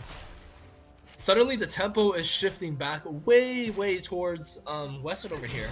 Yep, once again. Beautifully played. Raven can get these kills. He is by no means a bad jungler. He is doing excellent, but Respite, his macro is just unmatched. But wait a minute. See the ego of a Yone Yasuo player going in for that 1v3 with no vision. The ego of a carry player in general. Yeah, you know what? That is fine. Into the river. It is okay. We one death. It's not the end of the world. It's not the end of the world. I mean, technically speaking, if Sejuani wasn't there, if Gwen wasn't coming down, you know, Reveal would have won that fight against Syndra. It's always a joy watching these top laners take trades, and they will do all these fancy maneuvers. You see these Qs coming back and forth. They're farming and trading, and then at the end of the day, they just come out with 2/3 HP. But wait. Nope, yeah, see? Just as I predicted, they're coming out with 2/3 HP. High mobility top laners are always a joy to watch, but it's Respite. He doesn't quite connect with the Vault Breaker, but will go in, and with the Assault and Battery, it's going to be multiple blows coming out, and the burn is going to give the kill to Respite over there, and suddenly top lane. It was always in favor of Western, but man, that kill really sealed the deal for Casante's lead over here. Another skirmish coming in, balling the super mega death rocket, not quite finishing out balance over here. It's going to be Scaler who's taking the damage. He is 1 HP. Reveal is down here to take the trade over here, but Raven here to deny the kill. It's going to be Scaler going back in. Auto attacks, no. It's just going to finish the little skirmish over there. A little kill onto Define, didn't hurt nobody, but Raven over here possibly looking for a glacial prison, but Reveal is back down here. They are communicating this really. Raven I think we have. is taking the Yeah, I'm looking for these shutdown on Scaler. Oh. It's going to be a shutdown on Scaler, and a Fed Syndra is a scary Syndra, and she played Ahri quite well last game, buffering all those Yone movements, and we can see very clearly they can play Syndra very well as well. 2 kills in favor for Lances over here. A sad day for a Western fan. Yeah, what Shockwave should have done there was to ignore the Sidrani, go back, reset, get your items, and come back. But going on to the Sidrani, it was the bait of the century. I think Reveal walking down there gave their bot laner a little bit too much false confidence, but they just simply don't have the HP to work with. Ego. You know, a little bit of an ego play, but you know, it happens to the best of us. But look at the rotations. It's going to be Jinx in the mid lane, and Respite is like, oh, a Jinx? Don't mind if I do, and he slams him in the face. The ult, the unstoppable, straight through the traps. He doesn't care, but Respite, is he too deep, or will this be the play of the century? I think it's the ego speaking once again, but this time he makes it out. Taylor is going to get the kill, and Revel's body will block the massive explosion from the death rocket. Raven over here looking to get the trade in the top side once again. Good macro by Raven over here. Securing 6 grubs. Very, very scary to see a team with 6 grubs, and Casante's not quite able to finish him, but the root's going to come out, and it's going to be Mickey who's going to charge forward, but the Scatter the Weak is going to put them at bay. Syndra gets to live to see another day. I think the Syndra is playing very well, and it's going to be up to Reveal to really seal the deal for beating them in lane. See what if a 2v1 Mickey going over here is in trouble. Top lane. Permanently slowed, not the best for a Casante player as Glacial Prison comes out, sealing his face. But Raven over here going to charge it even deeper. It's going to look like, wow. The play from Syndra over the wall, securing another kill onto Balance XD. I think their ego is starting to really get to Western right now. What they really needed to do is focus on getting back into the game, because Lancer has definitely caught up, and they're a little bit ahead in gold with 6 scrubs. We saw that Western was definitively ahead early game, and now Lancer is really making a comeback. See, they're taking the second dragon of the game. What do you think changed for Lancer's gameplay, or on Lancer's side, or even just Western's side? What do you think really changed that made this happen? It's just ego. Beautiful play by Reveal over here. Beautiful play by Reveal over here. I mean, you know, just Raven playing much more for the team in comparison to Respite from last game. Respite had a much better positioning, but the Death Rocket just barely unable to take Reveal's life. They can't be playing as aggro as they're doing, you know, on Vi comparison to Kindred. But hey, Respite going back in for another kill. Scaler. It's going to be the ball breaker. Will it connect onto Emilio? He has to connect it, but no, it's going to hit the thin air. But I don't think it's going to be enough. Scaler over here, they overstayed. The reality of the situation is they overstayed. Not really the best strategy over here to take a fight of that caliber into their jungle. I guess the key word in this game is going to be ego, because my goodness, Western. You can't be taking those fights within the jungle. It's very scary to watch these fights, because we're seeing Lancer in better shape than they were last game, and Western, I'm letting the confidence get to them a little too much. So you see a slightly worse Western right now, but hopefully they can get their heads back in the game. Went over here, a little bit of overstaying. Reveal is going to get a quick execute over here, but Mickey is stuck in a 1 versus 3 situation. Yeah. He's used to this, but will he make it out? Ignite comes out. They're looking to kill Define. It's going to be the Roots. And Reveal misses the kunai, but it's okay. I did not see it. I didn't see it over there. But it's going to be another kill going in favor of Reveal. Mickey dying was very expected. His role, he's just playing a weak side top. Hopefully he gets his other teammates ahead. He doesn't need too many items to survive. I think we need to shout out Mickey over here. He is making a lot of sacrifices for Western so that, you know the saying, like he walks so that he could run, he crawls so he could walk, that type of stuff. That's what Mickey's doing right now, in my opinion. I think Respite, he's listening a little bit more, not quite going in on the Sejuani over there. I think Western is slowly getting their bearing back together. They're slowly getting back into the game. What kind of build are you expecting Akali to build for this game? And Caitlyn too, for that matter. Is it going to be a similar Caitlyn build as they did for the last game, or? Okay, let's see Because the situation here. You know, there's a lot of there's the KP on a Sejuani in comparison to Vi here. It holds like a lot of weight because having this much, kill participation means that you do have more gold. And we do see that right now, Sejuani has more items in comparison to Vibe, despite being down on CS. Let's talk about kill distribution really quickly, though. The kills are very well distributed among the Lancers, and it is a little disjointed on Western. I mean, I'm not complaining. Caitlyn is so strong. If she has all the kills, that she can just stay back there, outrange them, and just get what they need. Mickey doesn't have to have all the kills. He's just the tank. He doesn't need items to perform that well, or he doesn't need as many items. Exactly. And look at him. Look at his performance, even while behind. Exactly. All he needs to, all he really needs to do is to take attention of the enemy team, especially in team fights, and that's about it. The rocket comes out early, and rocket comes out early. It means Respite gets, a very comfortable, secure. They're looking for a kill onto Define. Very well executed by Western over there. A perfect execution coming out from Akali will finish the job. It looks like the roles are reversing. Western is realizing they need to play a little more patient, and Lancers over here are playing a little bit more recklessly. For a Western fan, that's exactly what you want to see. They're getting straight back into this game with more patience. And yeah, I do agree with you though. Caitlyn having the brunt of the kills, who's complaining, right? If the Caitlyn on your team, had that many kills, that means she's doing very well, and she's basically the primary damage dealer on the team. And Reveal has many kills as well.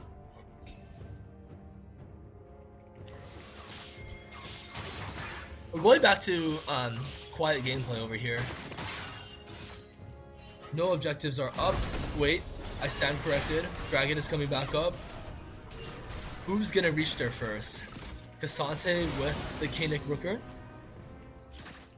A nice little emo and a recall means that he gets out safely. I think now that Lancers have backed off, Western University has the opportunity to take Cryo onto this Mountain Dragon over here. Very, very nice dragon for Cassante to have. But Lancers are marching up from the side. It's going to be a very, very dangerous gambit over here. Raven looking for the seal. TV's coming out. Reveal dying to Syndra's unleashed power, but it's going to be Respite who secures the kill. It's going to be Scalar gets caught out. A flash over the wall. It's going to be Jeeks who's getting excited over here. Balance is going to fall as well. Mickey's going to fall as well. Was it worth it? It's going to be 4 deaths for a dragon. What do you think about that? Honestly, we're really seeing the potential, the true damage potential, as well as the tank shredding coming in from Gwen here. Her ultimate reaching Scalar from behind the wall, past the wall, through the wall, and then taking, just going through their front line as well as their back line. That was very terrifying target trial by Lancers over there. Scalar's marked for death, let's be honest, and that basically secured them 4 kills. But at least Western got the dragon if you're a Western fan over here. But we're straight into another fight. The ace of the hole will kill him through barrier. Beautiful damage coming out from Scalar over here, another kill to him. Reveal going in. He wants that Gwen kill. Will he be able to finish her off? A perfect execution will do it. And he tosses kunai straight into Milio.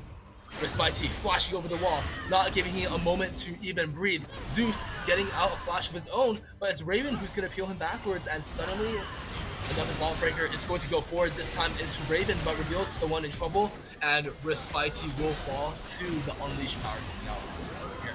Reveal going backwards, it's their cue to retreat. If any more die, but Skip to save the day, it's going to be a lot of damage coming out. Does he have ace in the hole? Not quite, but a lot of damage will do the trick. Scalar not quite getting any kills. And that death rocket will hit Scalar and no one else.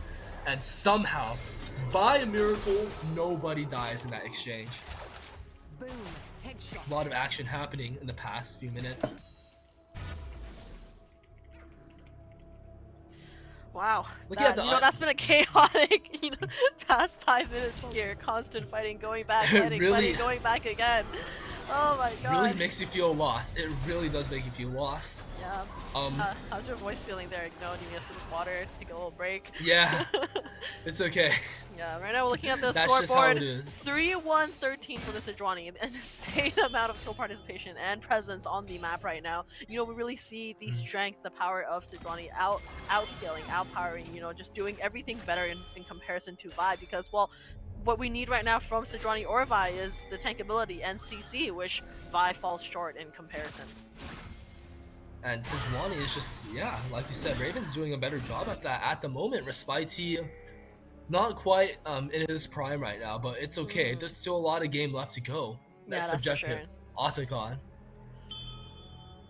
Why do you think...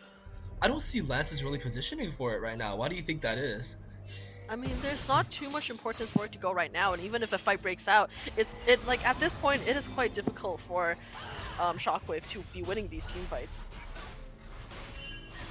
So, I guess it's another situation of who pulls the trigger first. Yeah, but also That's at the same basically what it goes time, down we have Win pushing in top side, and Kasante only now going into Has to response. answer. Yeah. Kasante has to answer to this. It's good. The Kinetic Quicker is gonna block a lot of the damage, but the true damage coming out from Gwen, it will spell doom for Mickey over here now that she has items. I think they're just gonna repel each other back. It's gonna be a 4v4 coming out over here.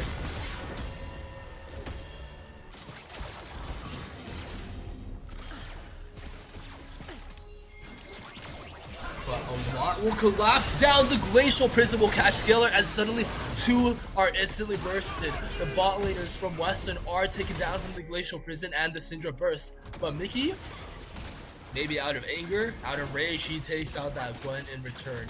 But unfortunately, Western's still down too. But the call is out. Lancer's rushing straight towards the Otacon. There's no better time than now to take it. A beautiful engage by Raven, but another cautionary tale for Western over here. They walked up just a little bit too far, and this Otacon will secure them a bigger lead, but it's not the end of the world. Not as bad as or impactful as Baron or Elder Dragon for that matter. Wait, Respite! No, Respite does not quite does not quite finish off the objective, but Reveal is going to die for Respite's sins, and both will fall down. It's going to be a 1-for-2, not quite the play they were looking for. Respite missing that very, very crucial smite. And to rub its salt into that wound, Lancers here, the Lancers are just gonna go straight for the dragon, but this time Western has more people to respond with. Scalar answering back with a lot of burst damage, but balanced. Yes. Is on life support over here, on life support, and but the life support got unplugged immediately by that Gwen over here. The flash comes out from Scalar, CC comes out from Raven. It's going to be 4 stacks of Frost and 1 dead Caitlyn that secures this fight. Very, very, very sad day for Western fans right now. It's going to, unless Mickey pulls out a miracle over here. I don't think he will. I think he knows his limits. They will not be taking the dragon. But good news for Western, they are not on soul point. They have a little bit of time to play with to get their bearings back. Mickey looking to distract him a little bit longer. The ult coming out from Vi, Assault and Battery, taking down Jinx's HP bar, but she makes it out quite comfortably. The Spy T will fall down. Jinx is excited. This was very bad news for Western Gaming. It's going to be auto attack after auto attack, taking him down. The reveal is not giving up without a fight. The headshot, the ace in the hole coming out from Scalar over here, but the Super Mega Death Rocket is going to come back and return. Both members of Western Gaming left at 1 HP, but the turret Western will go down in return. We see a much different type of gameplay here. And then the draft in comparison from Lancer is definitely better in comparison to Shockwave. Right now, 25 minutes, 27 to 18, and we are down approximately 5,000 gold. Now, we were expecting in my head, I was expecting the Akali to win out the fight and chase into Syndra, but because he decided to play so aggro, play so ego in the early game, it makes it much more difficult for the rest of the team to scale through. I'll follow suit. This Sejuani is really fed, and now with that Abyssal Mask by, that lethal damage coming out from Syndra is going to be even more devastating. Usually you don't see these tanks being so fed, but now with Raven being this far ahead, it's so hard to take him down without him CCing. And now he is able to support his Syndra with that. With the Abyssal Mask buy. It's very, very, very dangerous game for Western over here to be playing. Glacial Prison comes out immediately. Excellent initiative by Raven over here. And Syndra's burst instantly takes him down like a stab.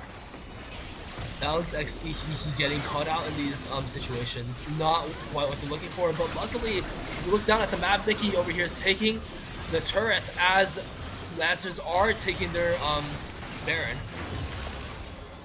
They don't opt for a steal, probably in their best interest over here. Western does not take the steal. It's going to be a lot of tempo for Lancers over here, and Mickey's forced to back off. Just pulling the trigger onto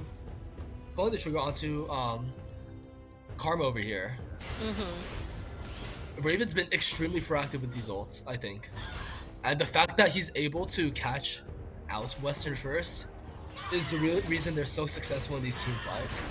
Because just getting that one kill means many things. They're down one person, Jinx get excited. It's just a domino effect that you don't want to happen, and Raven knows this. But Western should be able to be more conscious of these strengths that Lancer has right now.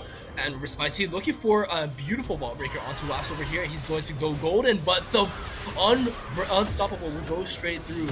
Respite will take down the Syndra. Mickey over here juggling two of his own. I don't think he's gonna make this one out alive. He goes all out. He needs to take damage. Mickey's gonna go and look for a kill onto Gwen, but the true damage is just a little too much.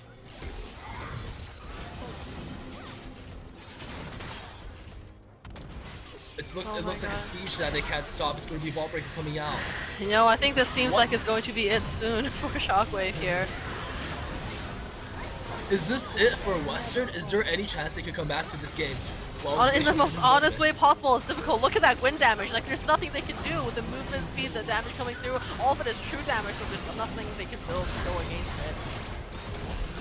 Scalar finds a beautiful pick, but the flash onto Raven, yeah, not much they can do at this point. Jinx is so excited. Maybe she's really happy to move on to the next game. Wow. A very, very different game from game 2. The confidence you saw on Respite seems to have translated to Raven over here. Wow. Okay, like honestly, I'm speechless. I don't know what to say. All the momentum we had from the first game just fell short into the second. I think a lot of it does have to do with the team comp, the original draft, where Lancer's side is stronger in comparison to our side, and as well as the early game plays. We had to play it more carefully, but we didn't, which makes it really devastating for our mid to late game. Yeah, and in game 3, that's where it's going to be decided. But you saw a very strong Western in game one, and you saw a very strong Lancer in game two. Mhm. So who knows? Who knows what will happen in game three? Mhm. Western needs to figure out their problems in game two and what made them succeed in game one. It's gonna Lancer be to a Gaming just very, very hard fight in our last game here. So before we move on to the draft onto that side, we're going to once again take another break as both teams recuperate themselves, talk among themselves, or like look at the game with their coach and grab a little quick water break. So we will see you in a bit.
Alrighty, welcome back. We're looking into the draft for the third game.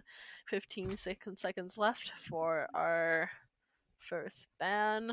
Let's see what we're looking to get rid of.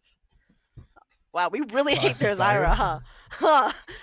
I don't want to I'm know guessing. how many hours the enemy Hold team on, let me has into guess. their Zyra. Maybe a Lux. Maybe a Lux ban next. Yeah, the Lux. The Lux are here. Okay, the Lux coming out. Okay. Very creative bans coming out from our side. Lancer does not want to relive that first game. They are That is banning true. Ziggs and Kindred once again. Wow. No, this is definitely targeted. There's either one player or two players out there who plays these three champions religiously. They just don't want to deal with their shit. And I wonder, I wonder who could possibly be playing Graves and Kindred on the side of Western. Definitely not the ranked 1 and ranked 2 Kindred player. Getting Or at Spicy. that Ziggs out of the way too. And we're gonna look at the first picks finally. I hopefully Western is more creative with it. Cassante, wow. Cassante pick, Cassante duty is Yep, Cassante duty. There's one no heck of a escape. duty. We're not expecting There is anything a- else from him. Ooh, bringing back the Syndra. Syndra. We did see a lot of success on the Syndra And as well as the Jinx, Jinx from our previous wow. game. Oh, Wow. Love for us. Very, very interesting. I wonder if they're just gonna draft the same comp. That would be. God. Oh. That would be devastating. I Ooh, don't a think that's what they're Galio. going for. Galio. For all you Syndra haters out there, here's the pick for you. Western has the solution, and it's That going to is be for Galio. sure. And not only that, Galio provides a disgusting amount of engage and peel. And perhaps that's what Western was lacking last game, because the only one who could really peel frontline is Cassante, and then you have what Cassante Karma, getting ripped maybe through by Empowered the Karma, Gwyn, but that's about it though. Mm-hmm. Now you're in a situation where Draven. Oh, we're bringing back the Scalar We're Draven. bringing Okay. back Draven. Wow. Okay, so He some is fun one of facts my- about our ADC here, Scalar, is that he used to be the resident ADC, but at some point he got switched over to the support. Now, I don't know which game, I don't know which league, I don't know what, this was for, but at some point Scalar locked into Draven support, and, obviously that game didn't go well, but it is a running meme on the team. So as you Draven see is Scalar definitely one of my favorite repicking Draven. champion. Yeah, as you see Scalar repicking Draven into this game here. Mundo. Oh, okay. So we no longer have Draven. something that will, rip through Cassante and Galio, but they have a lot more sustainability on the Lancer side now. Last two picks, support, jungle, the two more most important picks for both teams. Once again, Let's yes. see. Draven is one of the most, if not the highest tempo champion in the game. One of them. Getting gold on kills, his disgusting damage output with his axes. He's one of my favorite champions because he's also very high skill ceiling and just fun to watch in general. That is true. But I think once what they do again, want to do is to play, high ego, high damage early game champions, because that's just what the playstyle of Shockwave is like, or at least that's what But I'm here of. for it. But I'm here for it. Mm-hmm. There is a pretty big problem for Draven as we're seeing the jungle pick right now. He doesn't exactly excel into high HP tanks like Mundo and Sejuani. You don't really build Bork on Draven, I don't think. Yeah. It'll be in his best interest to just keep building crit or even early lethality. Obviously, not the best into tanks. Hopefully, Western has an answer against Lancer as an anti-tank solution. That is true. Some maximum health HP damage would be good. Maybe some armor shred. Wow. Wukong. I was gonna say Jarvan, but Wukong's perfect too. Wukong does do maximum health damage, does shred armor. Well, there you go. There's your solution. Yep, that's for sure. We do see that the Lancer banned Wukong the first time, leaving leaving Kindred open. So this time they took out the Graves, took out the Kindred, and now locking into Wukong, which they didn't think to ban this time. Armor shred champions like Jarvan and Wukong. Is that a Pike coming out from Western? Yeah. That is a Pike. Pike Draven. For those, if you know, you know, it's a hood classic, Draven Pike. Mhm. One of the most terrifying early games you can ever dream of. Mhm. Oh It my is god. so scary to deal with, Draven Pike. It Okay. does fall off because of Pike's lethality, but again, that's where the Wukong pit comes in. Wukong's gonna be shredding armor, he's gonna be doing maximum health damage, right? Mhm. So let's just see how much Western can really rack up gold with this Draven Pike pick in the bot lane. Yeah, that But is for sure. very scary if they do fall behind. I all I pray is Galio will come save the day. I am praying for that day. But Renata Glass Jinx. Renata Glass Mhm. Jinx is also very solid though. Right, Um, so we're looking at these two teams right now. We have our team being extremely heavy engaged, skirmish heavy team, which is what they did well the first game, versus a scaling front to back team fight comp, which is what Lancer did well the second game. So both teams are playing to their specialties, to their strengths. So we're just right now we got to see which one does better. I guess top lane. Honestly, I don't want to jinx it. I said the first game that is going to be an island because both teams both sides are scaling top laners, but I can't even say that anymore after seeing what happened in the first game. But typically speaking, our top lane Cassante into the Mundo will be a tank duel, a much more scaling matchup. As for the jungle, we have Wukong versus Sejuani, where Wukong is much more stronger in the skirmishes as well as the early game. His trades are also better than Sejuani's in 1v1, so he might be looking into invades here. All right, let's we move on to the mid lane. Galio, easy Syndra counter, anti mage, anti MR. Galio's much more roaming in comparison to Syndra like bursting. But what we do have to watch out for is that Syndra can easily delete Draven or Wukong if we don't keep her in check. And bot lane, we have both of them super aggressive. Well, right now we have Renata to counter the aggression from Pike, but it's really down to skill matchup to see if either of them falls through. and a lot of this game falls onto this Galio, or if this bot lane can go ahead, really. But I Mm-hmm. do really, I'm such a fan of that Wukong pick. I'm really, really a big fan of that Wukong pick to supplement that bot lane pick. Mm-hmm. Also, Tell me about it. Wukong's Why do got you some like great Wukong engagement on so his own. much? Are you biased? I feel like there's a tinge of bias coming in from you. Armor pen, maximum health damage, huge disruption. That's all I need to Mm-hmm. say. That Wukong pick, that was cinema for me. I love that pick for Okay, Western Gaming awesome. over here. That is true. That is true. Okay, so now we finished our champ select. We finished our draft. Once again, we're going to go back into our routine 2-minute break as we wait for the riot delay to catch up to the game. So we will see you in a little bit.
Alrighty, welcome back. That was a little more than 2 minutes, needless to say.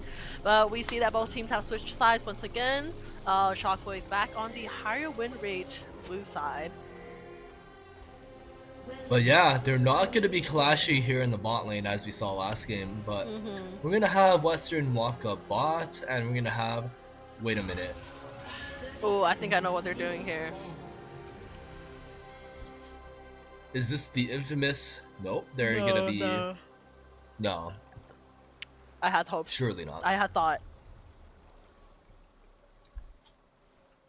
They're going to be walking up into the tri-bush over here, maybe looking for a little invade, but no one's going to be there waiting for them. Now, what do you think Lancer is doing here with everyone gathered on the top side instead of the bot side? I have no maybe they're trying to defend that red buff invade, but it looks like both teams are chickening out. They're just opting for a more safe play over here. But they do have deep ward. They do have deep vision into their jungle, so Western has more information on Lances over here. And just a standard lane start, no funny business in the first a couple minutes of the game as we saw last couple games, right? I think my prediction for the game here is that, you know, we must win by the 25-minute mark. You know, if we don't win... 25-minute mark? Yeah, but Draven's if we getting don't good win by damage. It's then. going to be a spinning axe coming out. Exhaust is already out, but Balance XT, he is taking a massive trade in return. But the beauty of Pyke is that he can regen all that health back from the lost trade. That's what makes him so powerful. But Draven, man, those spinning axes are not something you want to be taking to the face. And Defiant's going to be left with a lot less HP than he anticipated.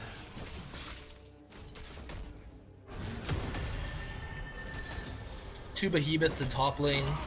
It's going to be a very similar situation as before. Cassante duty, it kind of does that to a person. But wait. No, there's no more waiting. If he can prep his third Q, it's going to... Okay, well, we'll be right back with top lane, but in bot lane, the wave has crashed. Double spinning axe means, well, back to top lane, I guess, once again. Yeah, nothing really is happening. These trades are pretty equal on bot and top sides. So what we're going to look at over here is where the jungle is going to path pretty much. That's going to be the deciding factor in my opinion, but Jinx does have a lot less health to deal with. Cheeky little blood rush by Draven, throws an extra axe. That's just how the lane goes. Can't step in Draven's rage. Ooh, I do But see Pyke. why we spent a little more time in champ select here. Okay, I'm gonna let you two do the play-by-play for a little bit more before I finish that sentence. No, no worries. Pyke didn't do anything off of the hook. I thought some I fight thought he was was gonna going break out, to. but keep going. Yeah, me that's why I too. stopped. But we do the Galio pick was surprising, but that is the reason being, you know, we had to swap out players, put in a sub.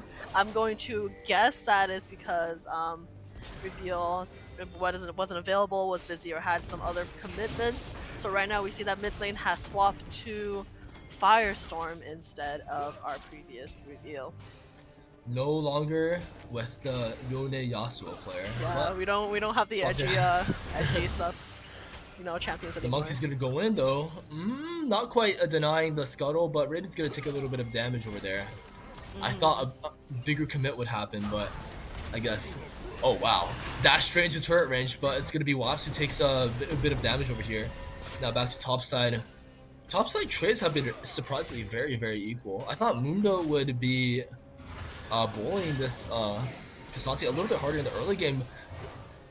The Pyke being caught out just a little bit over here, but now with the full clear happening, and now with HP bars running lower, it's up to the junglers to make a massive play happen.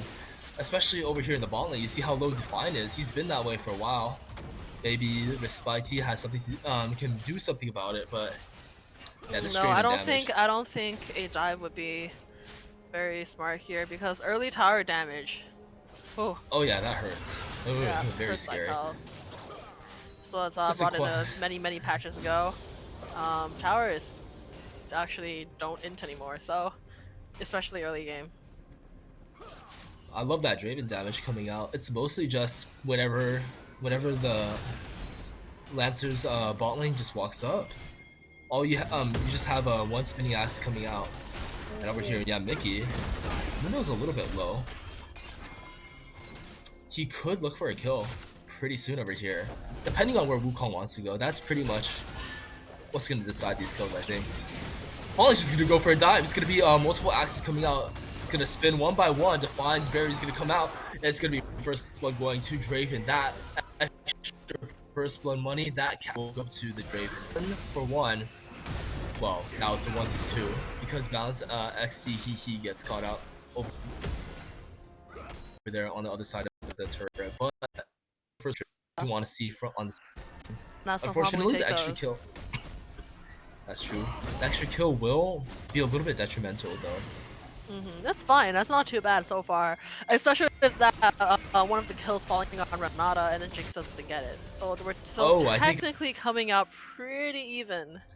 Look at the CS difference in top and bot lane. Wow. Wow. They're being starved out here. Okay, we see the early Bramble Vest purchase from the Cassante, meaning that Mundo will not be able to heal as much as he would like to when they hit level 6. His melee attacks won't do damage either. The exhaust comes out. It's going to be spinning axes coming out. Renata's out of position. It's going to spell her doom. They're not able to kill her in time. It's another kill for the Pyke. And after Blood Rush knows that Syndra is coming. Nice little pick me up from Pyke over here. It's going to be Firestorm who ults down just to make sure Scalar is doing okay. And yeah, that first back that Draven had leads to him buying an entire BF sword, and another fight breaks out top lane. Nikki into Mugo over here. The anti-heal is putting in a lot of work. All out comes out. Those Tofas are deadly and sharp. That dash comes out, and suddenly, with that kill onto Mundo, suddenly Western has defeat of strength. Very nice to see. Wow, beautiful play by Nikki over here. A little bit of an unsung hero for Weston over here. Missed by T, and a little bit of a skirmish. Does make it out. Very nice. Guess he learned from his previous games that invading recklessly is not But man, that BF sword is really putting in so much work. It's going to be very, very scary for Define to even try to make it back into this game.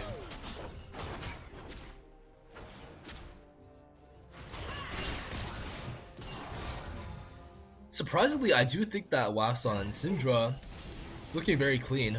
Getting out good trades on Galio, although Galio is a melee champion, that is true, but still, the fact that she's able to dish out that devastating of trades to Galio, very nice to see. Scalar does have an HP deficit.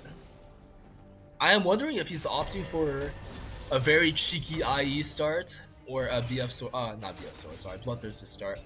Well, the standard is to go Bloodthirster because you don't really get, yes. yeah, you don't really get the benefits you would like from an IE. What another option is Collector. So right now I'm looking between, you know, Bloodthirster or Collector. Either or works. I think he's opting for the Bloodthirster though, given that he already went for that BF sword purchase. Might as well go all the way, right, with the tempo. With that BF sword purchase, all the poke. Renata's poke basically is non-existent with Bloodthirster. The beauty of Draven is you get to dish out basically double damage. You get to basically dish out double the damage, and with double damage means double lifesteal pretty much. That's just kind of how it works. Starvation is still happening in top and bot lane. Wow. Mundo only gets to roll back to lane with a Gucci belt, but over here Cassante, a Sheen, Thorn. Yeah, this Mundo is going to have to. Not sure if he can make it out of that one, but it's going to be a Phantom Undertow coming out from Pyke over here. Oh, Syndra coming in again. They're really looking to. Scalar, he falls right before the entrance of the hero's entrance from Galio over here. Wrist by T. He falls down to the Super Mega Death Rocket, and suddenly its disaster is spelling for Western Gaming. Had Scalar not fallen to the Jinx right before the Galio ult arrives, maybe things would be different. Maybe the story would have been told differently. But over here, but nice flash from Define, and also beautiful play from Firesub to get out that flash. What is surprising to me actually is that, you know, Syndra is coming down for the roam before Galio does, despite Galio being the, you know, heavier roamer here. Okay. Oh my goodness, the Pike is able to stop the back! It's Ooh, going to be one. a double execute, but the Flash will deny him the second one. That's essentially 2 kills worth of gold. Just straight to Draven. Or straight Draven and Pike split, but that was beautiful. Just when you thought that they were a little bit behind, the beautiful sidestep, the beautiful axe. And suddenly, Scalar finds himself with an extra kill. And as a Draven player, that's just what you want to see. Okay, seeing that not much going on in the top side, just trades, but neither side actually landing their kills. I think Mickey just really wants to fish for these really powerful trades and finish off this Mundo, given that he's so far ahead in gold right now. But that Mundo, you know, I think he's practicing his patience, you know, pretty well. Trying to deny it. It's up to the junglers for them to finish off the kill at this point, but you know, Respite is opting for grubs, you know. Yeah, it's gonna be grubs. 5 grubs already on the board. It's looking like it's gonna be 6. 6 grubs for Western. Very dangerous game. Cassante is being run down by Mundo all of a sudden. Oh, that's not good. That's Cleaver's not good. coming out, and Mickey has no HP The to work Tremble with. He's Vest trying to is dodge. not putting in the work that it It was needs not to. quite enough, but Respite is trying to make the situation work. Another Cyclone comes out, and that will finish Mundo. Good job Yeah, on that's not too Respite. Beautiful little cleanup over here, but unfortunately it's going to surrender the dragon to Lancers. Good objective trades by Lancers over here. 2 dragons and 2 grubs. What do you think 2 about? dragons, 2 grubs. Well, Wukong is going to take top tower here, so that's not too horrible. What are your thoughts on the 2 dragons and the 2 grubs trade? Would you rather have 2 grubs? Well, 6 grubs, I mean. Both grubs, 6 grubs on the side of Western, or would you rather have 2 dragons? And since I'm a little more biased because I am a jungle player and I do play Evelyn, and it is much more beneficial to be playing into grubs rather than a dragons for Evelyn. And also at the same time, it's like there's like a similar amount of gold, but with the grubs takes, you know, it's just better tower damage. You can always take dragons later, but once you miss out on the grub, you can't get it back anymore. And one thing that people are forgetting, right? It always goes back to feats of strength, man. Always goes back to feats of strength. Okay, When you Syndra do more coming turret down damage, again. Oh my god, I think we should try setting up a Scalar camp is for left her, camp alone. fire He is for here her. to fight for his life. It's just him against the world. The status side doesn't quite connect, but it's going to be hostile takeover. That does its job. Define doesn't quite fall. The execution doesn't quite connect. Define makes it out unscathed with 1 ignite tick left to spare on his HP bar. That is just so unlucky. I think, you know, bot lane, we need to start respecting the Syndra roams just a little bit more, especially if Syndra's making it down faster than our Galio can. And what we have over here is the situation where I think it's very strange that Syndra is being so proactive, and Galio, maybe if someone was there to help that Draven just for a little longer, Scalar wouldn't have died so tragically, you know? That is He true. lost a little too much health before the fight. Yeah, I think the issue is, you know, Syndra has a faster, like, clear for the waves in the lane, so what she does is she clears and then just starts walking away before Galio can pick up his minions. But if he starts walking away faster, it means that he's not getting the XP and gold that he needs. It's a little bit of a lose-lose for Galio, unfortunately. You're right, absolutely. Especially So at Syndra this is stage playing of it the game. really well here. Oh goodness, another bot lane fight is happening. The Glacial Prison will connect onto the Draven. Balance Respite XP coming and in this Respite, time. but at this time the Avengers are assembling. We have Galio coming in, and suddenly Define's the first one to fall. It's going to be a Bone Skewer coming out, not quite hitting the Sejuani, and that's going to end the fight. A beautiful little skirmish by Western over here. Respite and Firestorm are able to jump the gun on this one and successfully pick up 2. Yeah, we take Lovely. these. Yeah, so this time top lane is an island. We're once again still playing for bot lane. I think bot lane is the right play to go because we really need the Draven and Peg to get ahead. And if they don't, well, it's GG's by 25 minutes. So we have about 10 more minutes to that sentence countdown. But if Draven's still ahead, they can, you know, hopefully he can tempo and out out out snowball this Jinx essentially. He is 2 to 3. He's actually behind on kills, but Yeah, well, they're generally even because of the CS difference. yeah, you're forgetting about we're all oh well. Oh, Right when I said classic, that, classic, classic. beautiful pick. Classic beautiful pick. Bush hiding, we love those. We take it. Bush hunting, absolutely. Oh, thank you, thank you, thank you.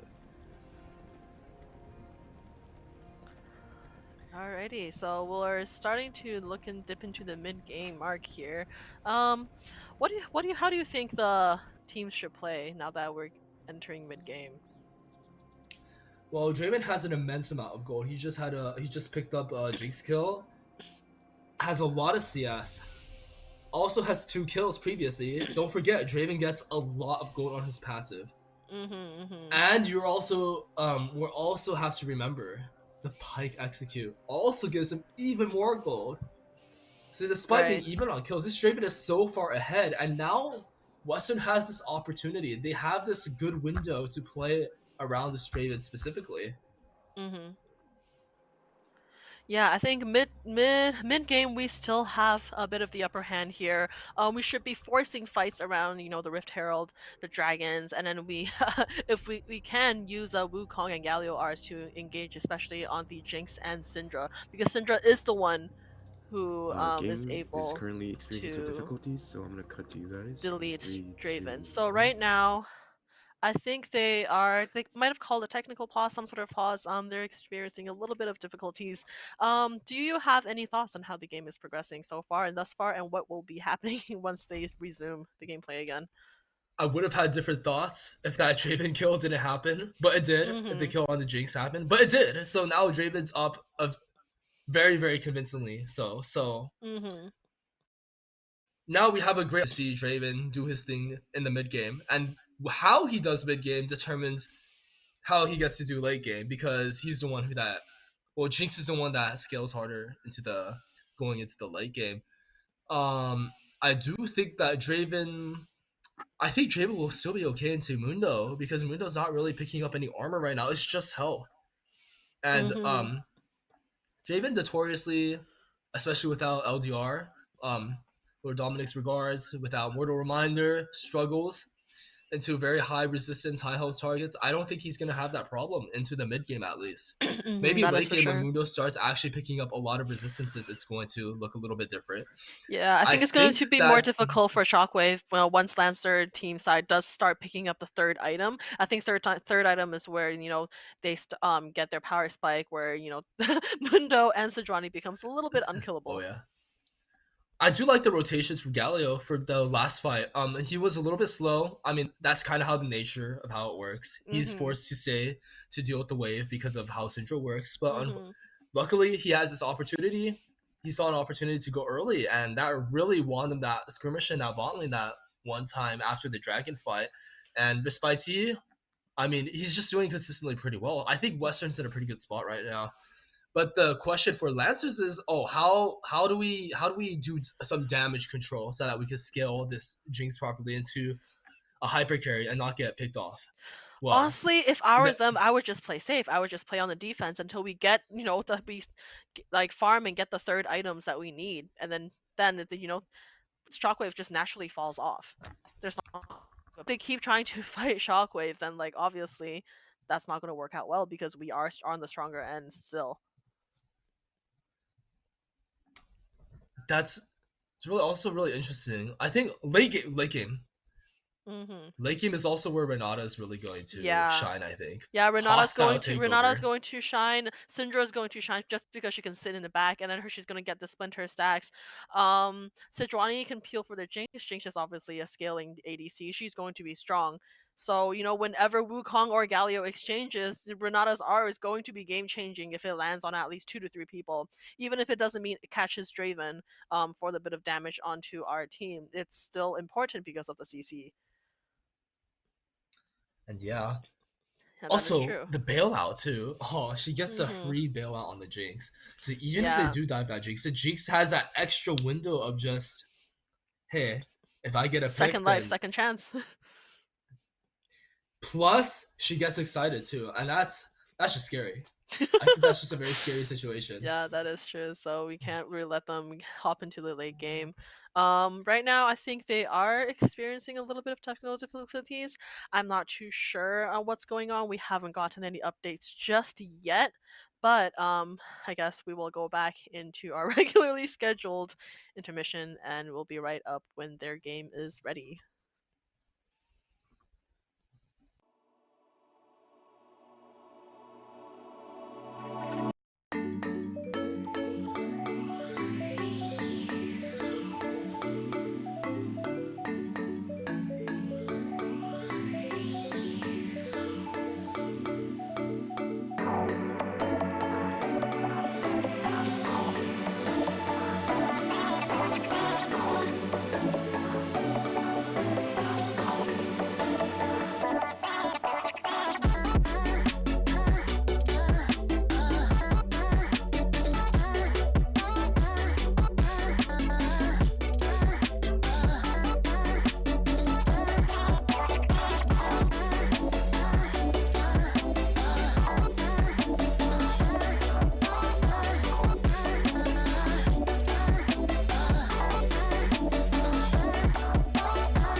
Okay, hi, welcome back. Short intermission. We actually just talked with the tech team as well as the game, so we will unfortunately, due to some difficulties and Riot being a small indie company, we will have to cut the stream short, short here. So once again, thank you for tuning back into Western Esports and Gaming Association Twitch. I'm Yukoi, and with me is Refsu. Do you have anything to say before we end off the night? Well, that was about it. It was just a pleasure casting, and it's unfortunate we couldn't see the end of this game, but we already saw two great games, so I can't really complain already, right? Yeah, that is true. I'm really hope rooting for Shockwave here, and unfortunately, we can't be the ones to tell you how that turns out. But we will be on the lookout to see how the game ends. Alrighty, And and yeah, that with will that, be that's all for all. today. That'll be all from us.